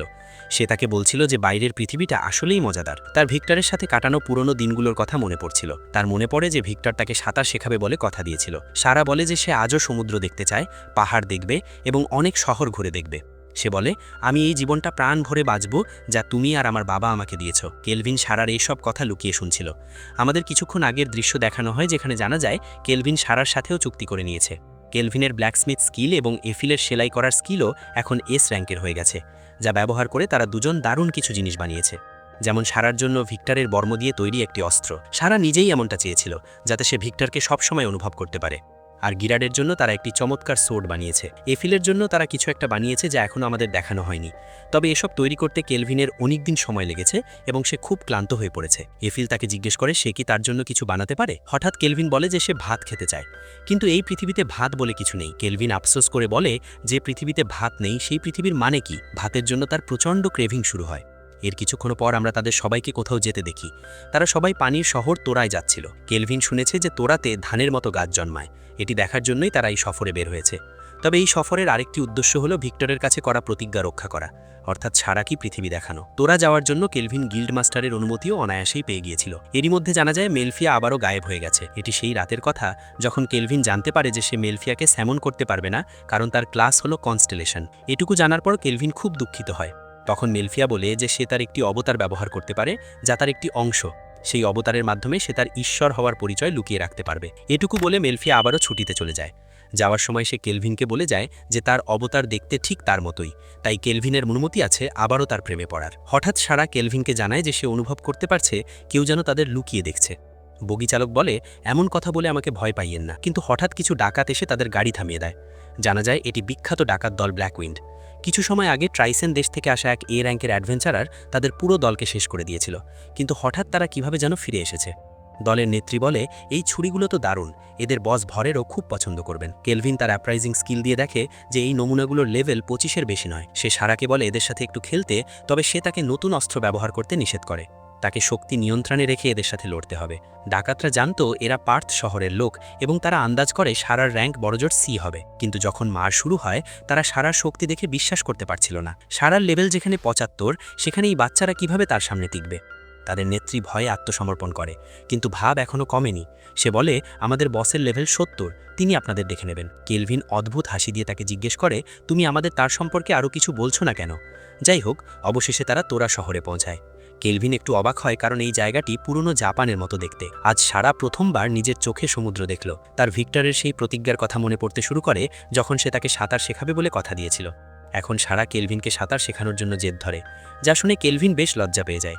তবে সে বলে যে সে অবশ্যই শেখাবে। কেলভিন মনে মনে ভাবে, যদি এই সম্প্রতি ধরা পড়া আপদগুলোর সাথে না থাকতো তবে সে এখনই জামাকাপড় খুলে জলে নেমে যেত।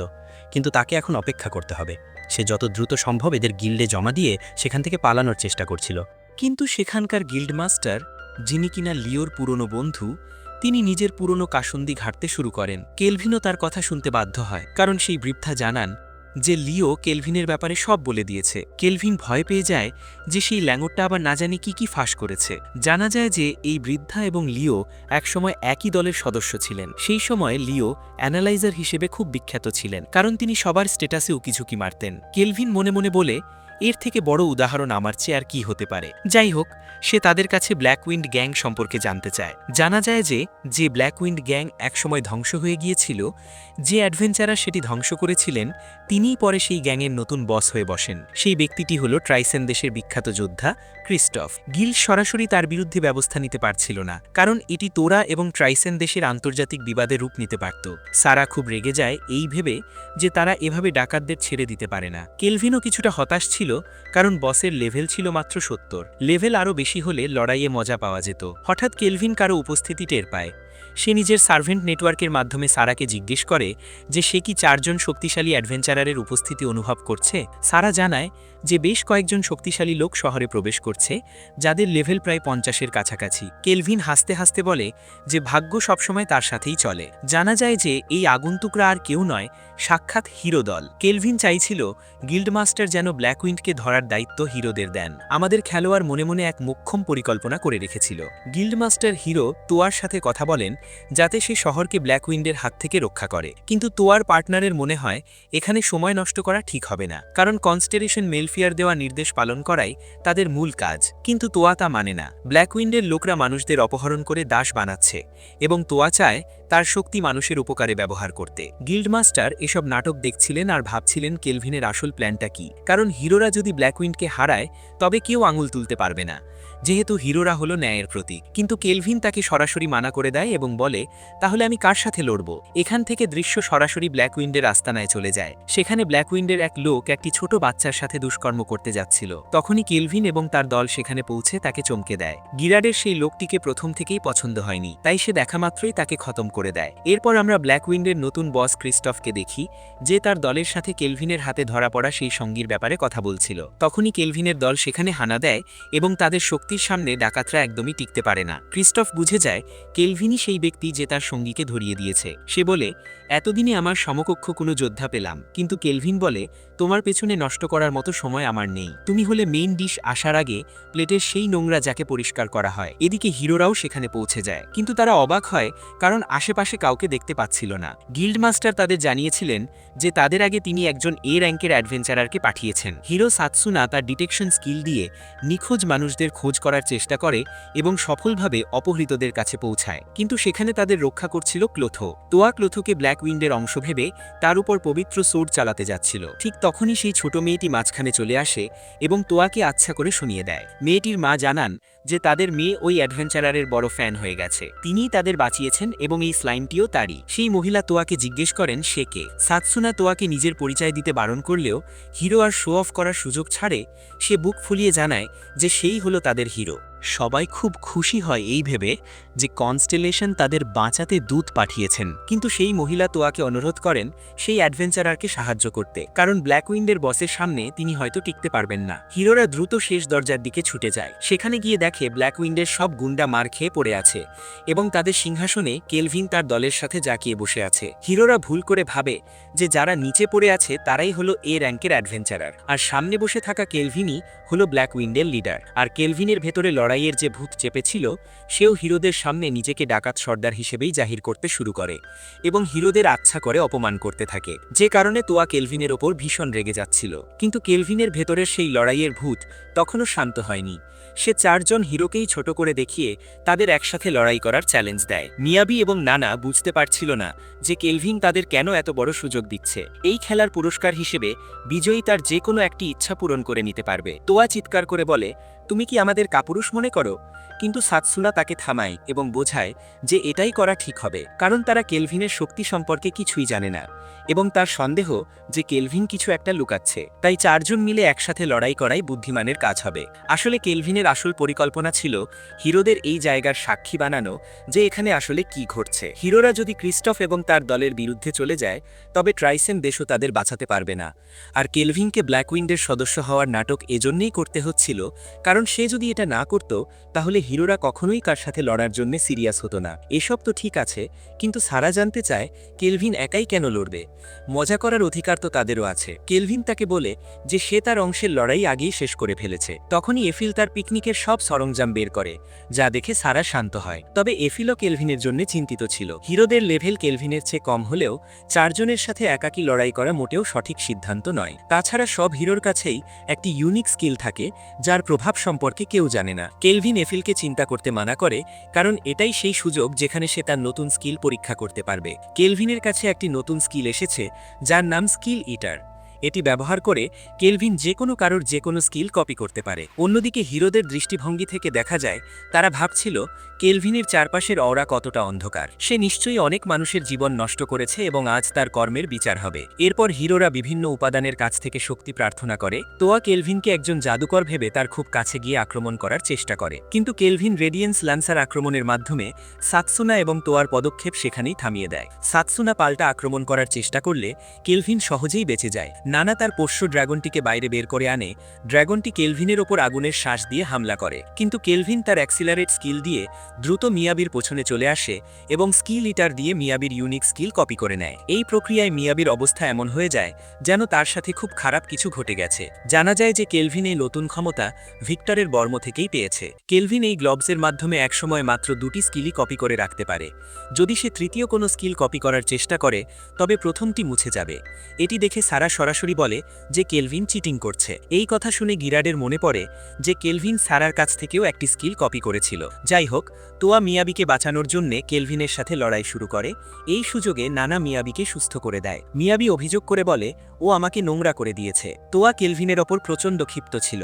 সে সাতসুনা এবং নানাকে মিয়াবিকে দেখে রাখতে বলে এবং জানায় যে কেলভিনকে সে একাই সামলে নেবে। কেলভিন তোয়ার এই আচরণকে পাগলামি বলে, কারণ তোয়া এখনও তার প্রতিপক্ষের আসল শক্তি জানে না। তোয়া কেলভিনের হাত থেকে তার ড্যাগারটি ফেলে দিয়ে বলে, আমি শুধু এটুকুই জানি যে সোর্ডবাজিতে আমি তোমার চেয়ে অনেক গুণ ভালো। তোয়া কেলভিনের যত কাছে সম্ভব থেকে আক্রমণ করার চেষ্টা করছিল, যাতে কেলভিন ম্যাজিক ব্যবহার করতে না পারে। কিন্তু কেলভিন তার আক্রমণগুলো খালি হাতেই আটকাতে শুরু করে এবং কপি করা স্কিল দিয়ে তোয়াকে একের পর এক ঘুষি মারতে শুরু করে। হিরোরা তাদের চোখকে বিশ্বাস করতে পারছিল না। তোয়ার কাছে এস র্যাঙ্কের সোর্ড চালু থাকলেও কেলভিন খালি হাতেই তার উপর ভারী হয়ে উঠছিল।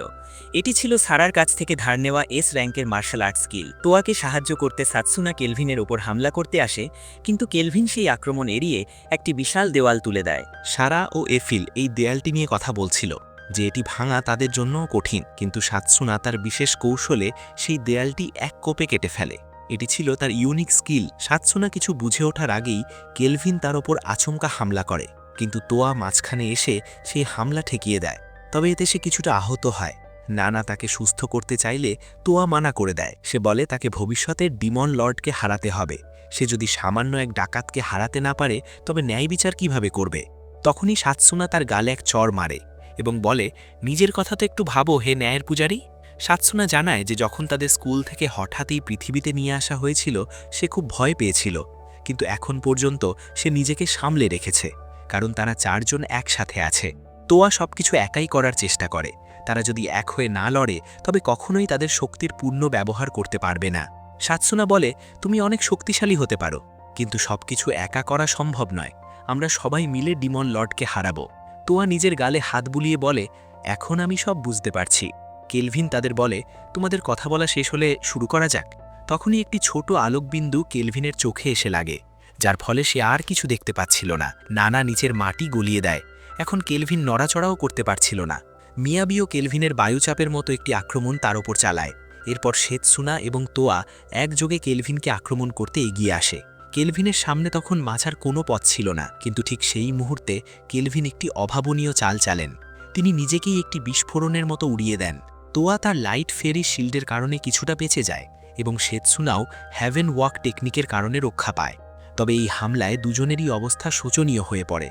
তারা একটু শান্ত হয়ে ভাবছিল যে কেলভিন নিশ্চয়ই এই আত্মঘাতী হামলা থেকে বাঁচতে পারেনি, কিন্তু ধোঁয়ার আড়াল থেকে কেলভিন বেরিয়ে আসেন এবং হাততালি দিয়ে তাদের প্রশংসা করতে থাকেন। তিনি বলেন যে তাদের আক্রমণ তাকে কিছুটা ভয় পাইয়ে দিয়েছিল। তাদের অবাক হতে দেখে কেলভিন বলেন, কি তামাশা করছো? আমি নিজের তৈরি খেলায় নিজের চালে কি হারতে পারি? এরপর তিনি নানা এবং মিয়াবিকে বকাঝকা শুরু করেন যে আক্রমণ করার পর তাদের আরও স্পেল তৈরি রাখা উচিত ছিল। তিনি সেতসুনাকে পরামর্শ দেন যে তাকে হ্যাভেন ওয়াক টেকনিকের সাথেই আক্রমণ করা উচিত, কারণ এখন তার হামলাগুলো খুব সহজেই অনুমান করা যাচ্ছে। তোয়াকে উদ্দেশ্য করে তিনি বলেন, ওহে হিরো, তুমি তোমার ডুয়েল উইন্ড কখন ব্যবহার করবে? তোয়া অবাক হয়ে ভাবে, এই দস্যুর কাছে কি অ্যাপ্রাইজিং স্কিলও আছে? তোয়ার আগে বলে, আমি ভাবিনি তোমার মতো একজন দস্যু এত শক্তিশালী হতে পারে, তবে যদি তাই হয় আমি আমার পুরো শক্তি ব্যবহার করব। এখন আমরা তোয়ার হোলি সোয়ার্ডের আসল রূপ দেখি, যা একটি থেকে দুটি তলোয়ারে বিভক্ত হয়ে যায়। তোয়ার সঙ্গীরাও তাকে সাহায্য করতে এগিয়ে আসে। নানা তার সবথেকে শক্তিশালী স্পেল ফ্রোজেন টেম্পল কেলভিনের ওপর প্রয়োগ করে। কেলভিন এমন আক্রমণের আশা করেননি। এই ফ্রোজেন টেম্পল কেলভিনকে পুরোপুরি আটকে ফেলে এবং কোনো জাদুই তাকে সেখান থেকে বের করতে পারছিল না। কেলভিনের আগের ব্যবহারে ক্ষিপ্ত মিয়াবি তার গ্রেভ ডেথ ওগ্রেকে স্যামান করে নেয়। কেলভিনকে এভাবে বন্দি দেখে সারা দূর থেকে জিজ্ঞেস করে তার কোনো সাহায্য লাগবে কিনা। কেলভিন হাসতে হাসতে বলেন যে এখন ইয়ার্কি করার সময় নয়। মিয়াবি তার ওগ্রের সাথে মিলে কেলভিনের উপর গোলেম ল্যান্সার দিয়ে হামলা করে। এটি ঠেকানোর জন্য কেলভিন 2টি গোলেম স্যামান করেন, যা মিয়াবির আক্রমণকে অনায়াসেই রুখে দেয়। কেলভিন তার গোলেম দুটিকে তাদের 30 সেকেন্ড আটকে রাখতে বলেন এবং এমন এক কৌশলের ব্যবহার করেন যা তিনি আগে কখনো করেননি। কেলভিনের স্কিল ইটার আবার সক্রিয় হয়ে ওঠে। মিয়াবি বুঝতে পারে কেলভিন কি করতে যাচ্ছেন। সে সবাইকে কেলভিনকে থামানোর নির্দেশ দেয়, কারণ কেলভিন একটি নতুন জাদু তৈরি করছিলেন। সাধারণত এমন স্পেল তৈরিতে অনেক সময় এবং একাগ্রতা লাগে, কিন্তু কেলভিন তার কপি করার স্কিলের কারণে কিছুক্ষণের মধ্যেই তা তৈরি করে ফেলেন। কেলভিন তার নতুন স্পেল রেডিয়েন্স ক্রসফায়ার দিয়ে ফ্রোজেন টেম্পলের সবকটি স্তম্ভ একসাথে ভেঙে ফেলে, যা ছিল এই জাদুর একমাত্র দুর্বলতা। নানা বিশ্বাসই করতে পারছিল না যে কেলভিনের দুর্বলতা সম্পর্কে জানলেন কি করে। কেলভিন বলেন যে তিনি এই চোখ দিয়ে সব দেখতে পান। এরপর সেতসুনা পুনরায় হ্যাভেন ওয়াক টেকনিক নিয়ে আক্রমণ করতে এলে কেলভিন তার চেয়েও দ্রুত গতিতে তাকে পরাস্ত করেন। মিয়াবিকে অজ্ঞান করে কেলভিন তার ওগ্রেকে ধ্বংস করে দেন। নানাকে তিনি একটি বেরিয়ারে আটকে রেখে প্রেশার অ্যাটাক করেন এবং সেও অজ্ঞান হয়ে পড়ে। তোয়া নানাকে মাঝপথে ধরে ফেলে, কিন্তু তার রাগ তখন আগ্নেয়গিরির মতো ফাটছিল। তোয়া চিৎকার করে বলে, তুমি এত শক্তিশালী হয়েও কেন মানুষের ভালোর জন্য কাজ করো না? কেলভিন তাকে একটি প্রচণ্ড ঘুষি মেরে বলেন, তুমি হিরো হতে পারো, তার মানে এই নয় যে তুমি তোমার আদর্শ আমার উপর চাপাবে। যদি তুমি এই পৃথিবী বদলাতে চাও তবে তোমাকে আরও শক্তিশালী হতে হবে। এইভাবেও কেলভিন হিরোদের বিরুদ্ধেই লড়াইয়ে জয়ী হন। যখন হিরোদের জ্ঞান ফেরে, তারা দেখে কেলভিনের কোলে সেই ছোট্ট মেয়েটি বসে আছে। তোয়া কেলভিনকে সেই বাচ্চার থেকে দূরে থাকতে বলে নিজের সোর্ড বের করতে যায়, কিন্তু দেখে তার কাছে কোনো সোর্ডই নেই। কেলভিন তাকে বলেন, তুমি কত বড় বোকা, এখনও কি বুঝতে পারোনি? তোয়া ভালো করে দেখে এটি তো সেই স্লাইম। তোয়া অবাক হয়ে জিজ্ঞেস করে, তার মানে কি আপনি সেই এ র্যাঙ্কের অ্যাডভেঞ্চারার যিনি আমাদের আগে এসেছিলেন? তখন সেই ছোট্ট মেয়েটি চিৎকার করে বলে, হ্যাঁ, তোমার কি চোখে পড়ে না? তোয়া হাঁটু গেড়ে বসে ভাবতে থাকে যে সে শুরু থেকেই ভুল ভাবছিল। সারা তাকে অনুশোচনা করতে মানা করে, কারণ এই সবটাই ছিল কেলভিনের পরিকল্পনা। কেলভিন আসলে তাদের শক্তি বাড়াতে এবং তাদের দুর্বলতাগুলো ধরিয়ে দিতে এই নাটকটি করেছিলেন। তোয়া এখন বুঝতে পারে কেলভিন তাদের আরও উন্নত যোদ্ধা বানাতে চেয়েছিলেন। কেলভিন বলেন, ক্ষমা চাওয়ার প্রয়োজন নেই, তবে খেলার নিয়ম অনুযায়ী এখন তোমাকে আমার একটি ইচ্ছা পূরণ করতে হবে। তোয়া আত্মবিশ্বাসের সাথে বলে যে সে সবকিছুর জন্য প্রস্তুত। কেলভিন তখন দুষ্টুমি করে বলেন, তাহলে চলো শুরু করা যাক, নিজের কাপড় খুলতে শুরু করো। অপহৃত সব মানুষকে নিরাপদে তাদের ঘরে পৌঁছে দেওয়ার পর কেলভিন হিরোদের সমুদ্রের ভাড়ের একটি গুহায় নিয়ে আসে। সেখানে একটি অক্টোপাসের মতো মনস্টারের বিরুদ্ধে লড়াই করে তাদের প্রশিক্ষণ চলছিল, অথবা বলা ভালো তারা আচ্ছা করে মার খাচ্ছিল। সারা সেখানে আয়েশ করে মাছ ধরছিল, আর এফিল পিকনিকের প্রস্তুতি নিচ্ছিল। হঠাৎ সেই মনস্টারটি তার শরীর থেকে বিদ্যুতের মতো কিছু বের করতে শুরু করল। সম্ভবত সে বড় কোনো আক্রমণের প্রস্তুতি নিচ্ছিল। কেলভিন নানা এবং মিয়াবিকে পরিস্থিতি বুঝে তোয়া এবং সেতসুনাকে দূর থেকে সাহায্য করতে বলেন।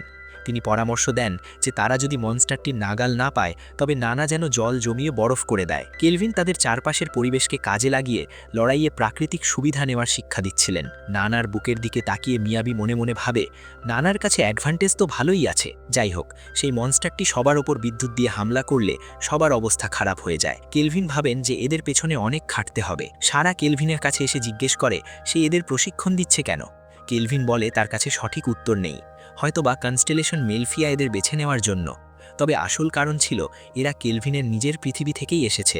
শেষ পর্যন্ত হিরোরা মিলে সেই মনস্টারটিকে হারিয়ে দেয় এবং এরপর তারা এফিলের হাতের চমৎকার সব খাবার খাওয়ার সুযোগ পায়। খাবার সময় আলোচনা ওঠে যে দ্র্যাঞ্জিয়ানের মনস্টাররা এখন অনেক বেশি শক্তিশালী হয়ে গেছে, কারণ ডিমন কিংয়ের পুনর্জন্ম খুব কাছে। এই একই কথা হিরোদের ক্লোটেও বলেছিল।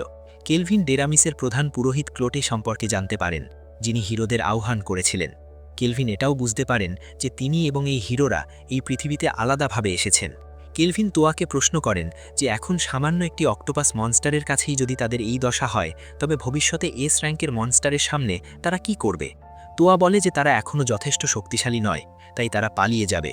এরই মাঝে দেখা যায় সারা ভুল করে সেই ড্যাঞ্জিয়ানের আসল বসকে জাগিয়ে দিয়েছে, যে কিনা একটি এস র্যাঙ্কের সিস্টার ড্র্যাগন। কেলভিন তোয়াকে বলেন, তুমি কি জানো তুমি কি বলছো? তোমরা যদি পালিয়ে যাও তবে এখানকার সাধারণ মানুষের ধ্বংসের মুখে পড়তে হবে। তখন তোয়া বলে যে সে তার সঙ্গীদের জীবন বিপদে ফেলবে না, সে নিজেকে আরও প্রশিক্ষণ দেবে এবং আরও ভালো পরিকল্পনা নিয়ে ফিরে আসবে যতক্ষণ না জয়ী হয়। কেলভিন তার মুখ থেকে এই কথাটিই শুনতে চেয়েছিলেন। তিনি বলেন, নিজের বলা এই কথাটি কখনো ভুলো না, আর এই সব আলোচনার মাঝেই সারা সেই ড্যানজিয়ান বসকে একাই হারিয়ে দেয়। এখন হিরোদের নিজেদের গন্তব্যে রওনা দেওয়ার সময় হয়ে গিয়েছিল। তারা যাওয়ার আগে কেলভিন তাদের প্রত্যেককে একটি করে লকেট দেন এবং বলেন এটি একটি গুড লাক চার্ম, যা তিনি নিজের হাতে বানিয়েছেন। হিরোরা কেলভিন ও তার সঙ্গীদের ধন্যবাদ জানিয়ে বিদায় নেন। কেলভিন তাদের জাহাজটিকে চলে যেতে দেখছিলেন। গিরার্ড তাকে জিজ্ঞেস করে কোনো সমস্যা কিনা। কেলভিন বলেন, লিজিয়া সেই সাম্রাজ্যই না যারা তোমার ঘর ধ্বংস করেছিল। আমরা কি এখন তাদের বিরুদ্ধে লড়লে জিততে পারবো? গিরার্ড অবাক হয়ে যায় যে কেলভিনের এখনও সব বনে আছে। গিরার্ড বলে, আগে এটি অসম্ভব মনে হলেও এখন তাদের দল অনেক বড় এবং তারা এস র্যাঙ্কের মনস্টারদের অনায়াসেই হারায়, তাই তার ইচ্ছা হয়তো এবার সত্যি হবে। কেলভিন বলেন, তবে কোনো দেশের বিরুদ্ধে লড়াই করার আগে আমাদের আরও শক্তিশালী যোদ্ধাদের সাথে লড়তে হবে। এফিলের থেকে জানা যায় কেলভিন হিরোদের যে লকেটগুলো দিয়েছেন সেগুলো গোপনে তাদের স্ট্যাটাস বাড়িয়ে দেবে। তখনই সারা কেলভিনকে ধাক্কা দিয়ে জানায় যে গিল্ড মাস্টারের দূত তাদের জন্য বার্তা এনেছে, কেউ একজন তাদের সাথে দেখা করতে চান। কেলভিন খুব খুশি হয়ে বলেন যে অবশেষে সেই সময় এসেছে যার জন্য তিনি অনেক দিন অপেক্ষা করছিলেন। তিনি সবাইকে জিজ্ঞেস করেন তারা কি ভুলে গেছে তারা কেন তোরা শহরে এসেছে। সারা বলে তারা সাঁতার কাটতে এসেছে। কেলভিন বলেন, একদম না, আমাদের ভাত চাই। তারা ব্ল্যাক উইন্ড এবং এস র্যাঙ্কের মনস্টারকে হারিয়েছে, তাই রাজাদের নজর তো তাদের উপর পড়বেই। এই দেশের রানী তাদের সাথে দেখা করতে চান। কেলভিন দেখেন রানীর প্রাসাদটি একদম জাপানি ঐতিহ্যের মতো।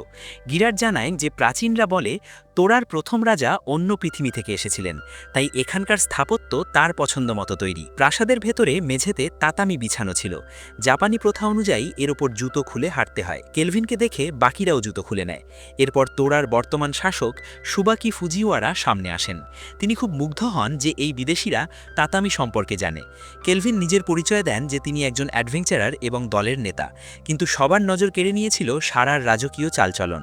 তারা বিশ্বাসই করতে পারছিল না সারা একজন অ্যাডভেঞ্চারার, বরং তাকে কোনো সম্ভ্রান্ত বংশের মেয়ে মনে হচ্ছিল। যাই হোক, কেলভিন তাদের দেশের জন্য যা করেছেন তার জন্য রানী তাকে পুরস্কার দিতে চান। কেলভিন নিঃসংকোচে যা চান তা চাইতে পারেন।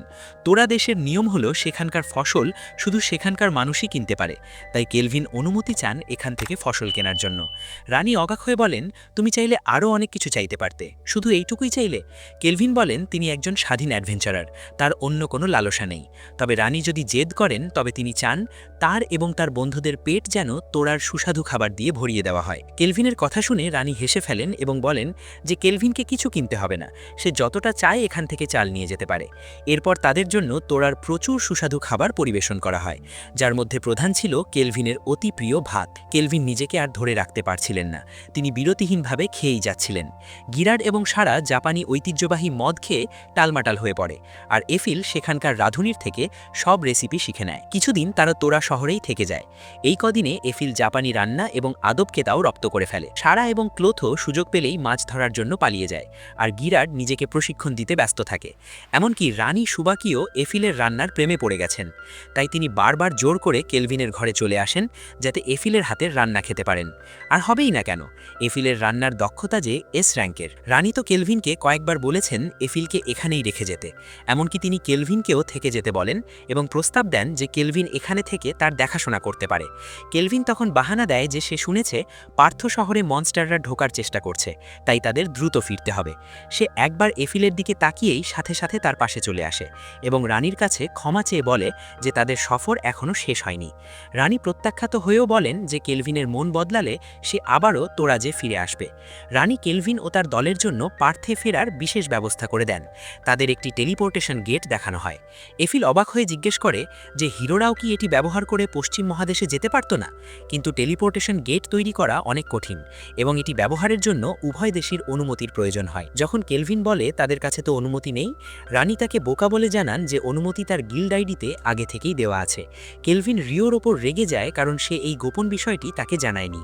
টেলিপোর্টেশন গেট দিয়ে সরাসরি নিজের শহরে ফেরার পর কেলভিন তার পুরনো সরাইখানায় যায়। সেখানে গিল্ডের রিসেপশনিস্ট অ্যাঞ্জের মাধ্যমে সবাই জেনে গেছে যে তোরাজের রানী কেলভিনকে কতটা পছন্দ করেন। এই নিয়ে ক্লেয়ার কেলভিনকে বেশ মজা করে খেপাতে থাকে। আজ কেলভিন সবাইকে ছুটি দিয়ে দেয় কারণ সে কেনাকাটা করতে বেরোবে। ক্লেয়ার ঠাট্টা করে জিজ্ঞেস করে সে কি আবার কোনো নতুন দাসী কিনে আনতে যাচ্ছে। কেলভিন বলে, না, আজ আমি বাড়ি কিনতে যাচ্ছি। এরপর কেলভিন কেনা বিশাল বাড়িটি দেখানো হয়। বাড়িতে ঢুকেই সারা নিজের ঘর পছন্দ করার জন্য দৌড় দেয়। এফিল কেলভিনের পাশের ঘরটি নিতে চায়, কিন্তু সে লজ্জায় রান্নাঘর দেখার নাম করে পালিয়ে যায়। গিরার্ড বেসমেন্টে গিয়ে ট্রেনিং রুম দেখতে চায়, আর ক্লোথোকে কেলভিন পুরো বাগানটা দিয়ে দেয়। এই বাড়িটি কেনার প্রধান কারণ ছিল কেলভিনের প্রাইভেট একটি বাথরুমের শখ। এছাড়া কেলভিন যাদের বাঁচিয়েছিল তারা আজ থেকে এই বাড়িতেই কাজ শুরু করে।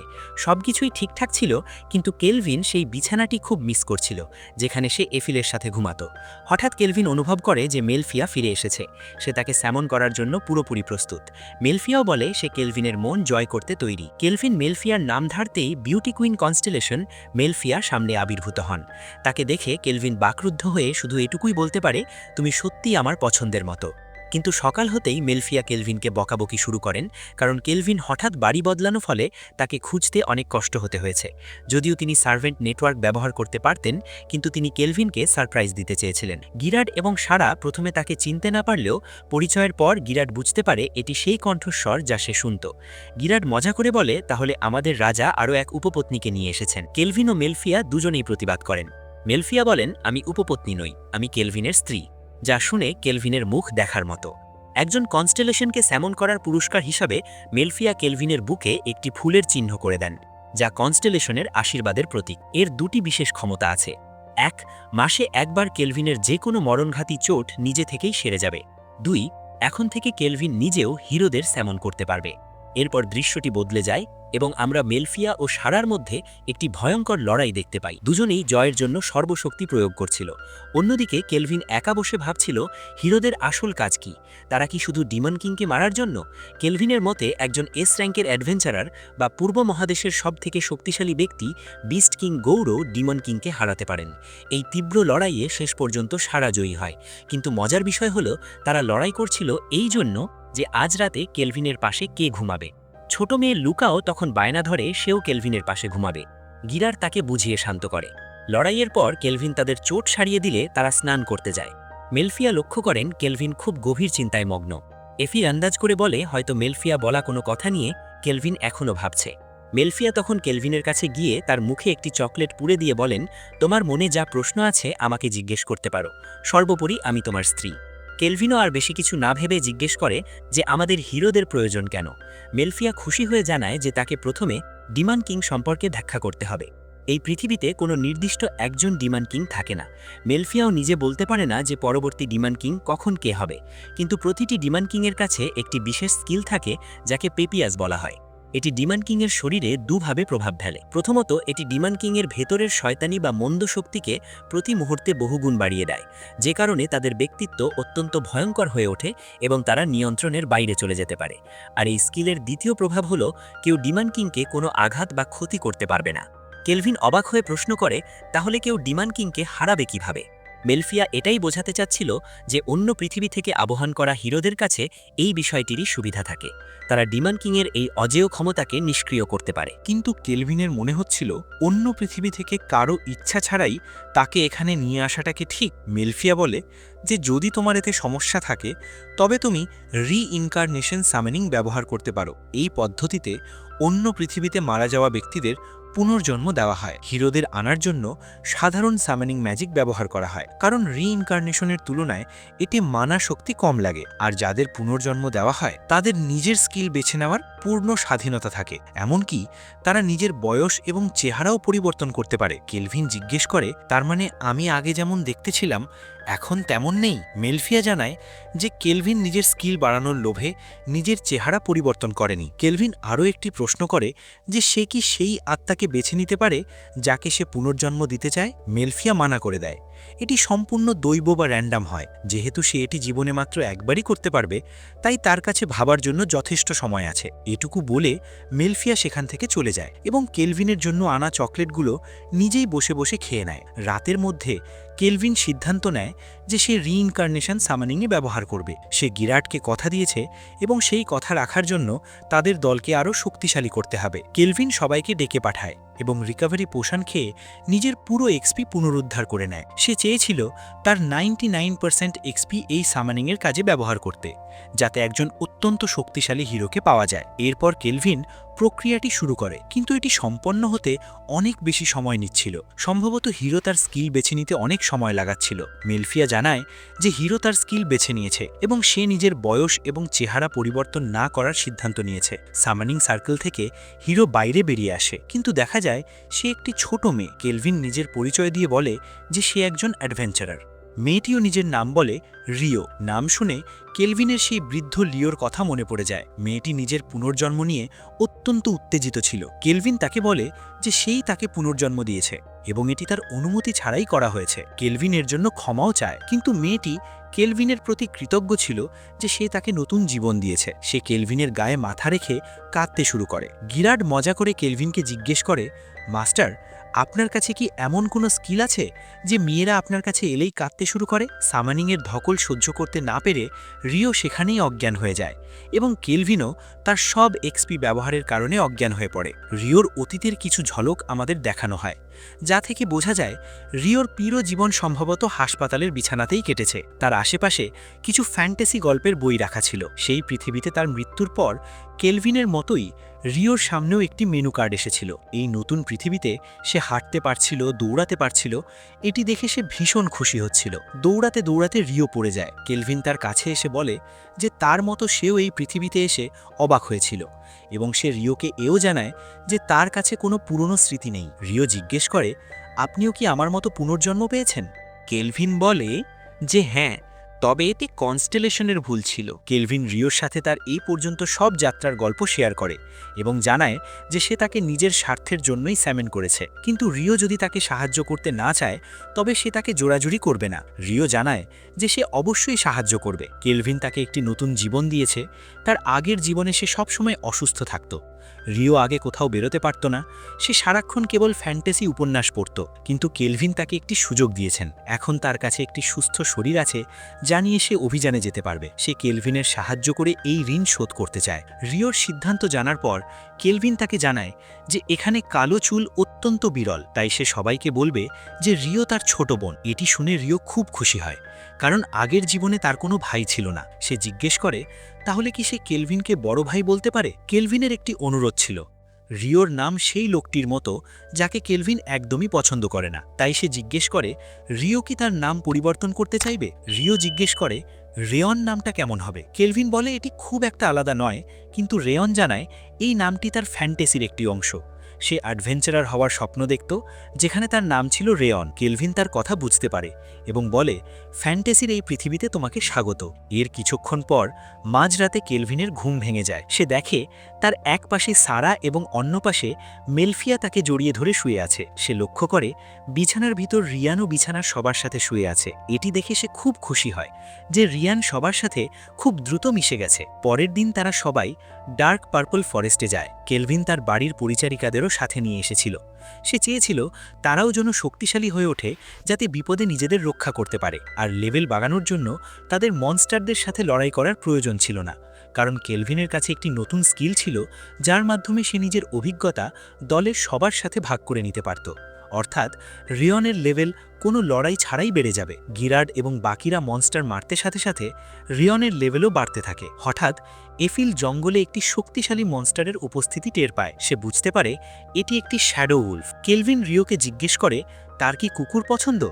রিও জানায় সে সবসময় একটি কুকুর চেয়েছিল। তখনই শ্যাডো উলফ সামনে চলে আসে। কেলভিন তাকে বায়ুচাপ দিয়ে দুর্বল করে তার সাথে চুক্তি করে নেয়। এইভাবেই রিও তার প্রথম পোষ্য প্রাণী খুঁজে পায়। এফিল তার তীক্ষ্ণ নজর দিয়ে দেখে যে আরডির দল এই জঙ্গলে আসছে। তাদের সাথে কেলভিনের দেখা হলে তারা অবাক হয় যে এই বিপজ্জনক জঙ্গলে তারা কি করছে। জানা যায় তারা এখানে বি র্যাঙ্ক প্রমোশনের পরীক্ষা দিতে এসেছে, যেখানে নির্দিষ্ট সময়ের মধ্যে অনেক মনস্টার মারতে হবে। আরডির দল অবাক হয়ে লক্ষ্য করে যে কেলভিনের দলে শুধু মেয়েরাই কেন। এটি দেখে তারা হতাশ হয়ে পড়ে যে পৃথিবী কতটা অন্যায়।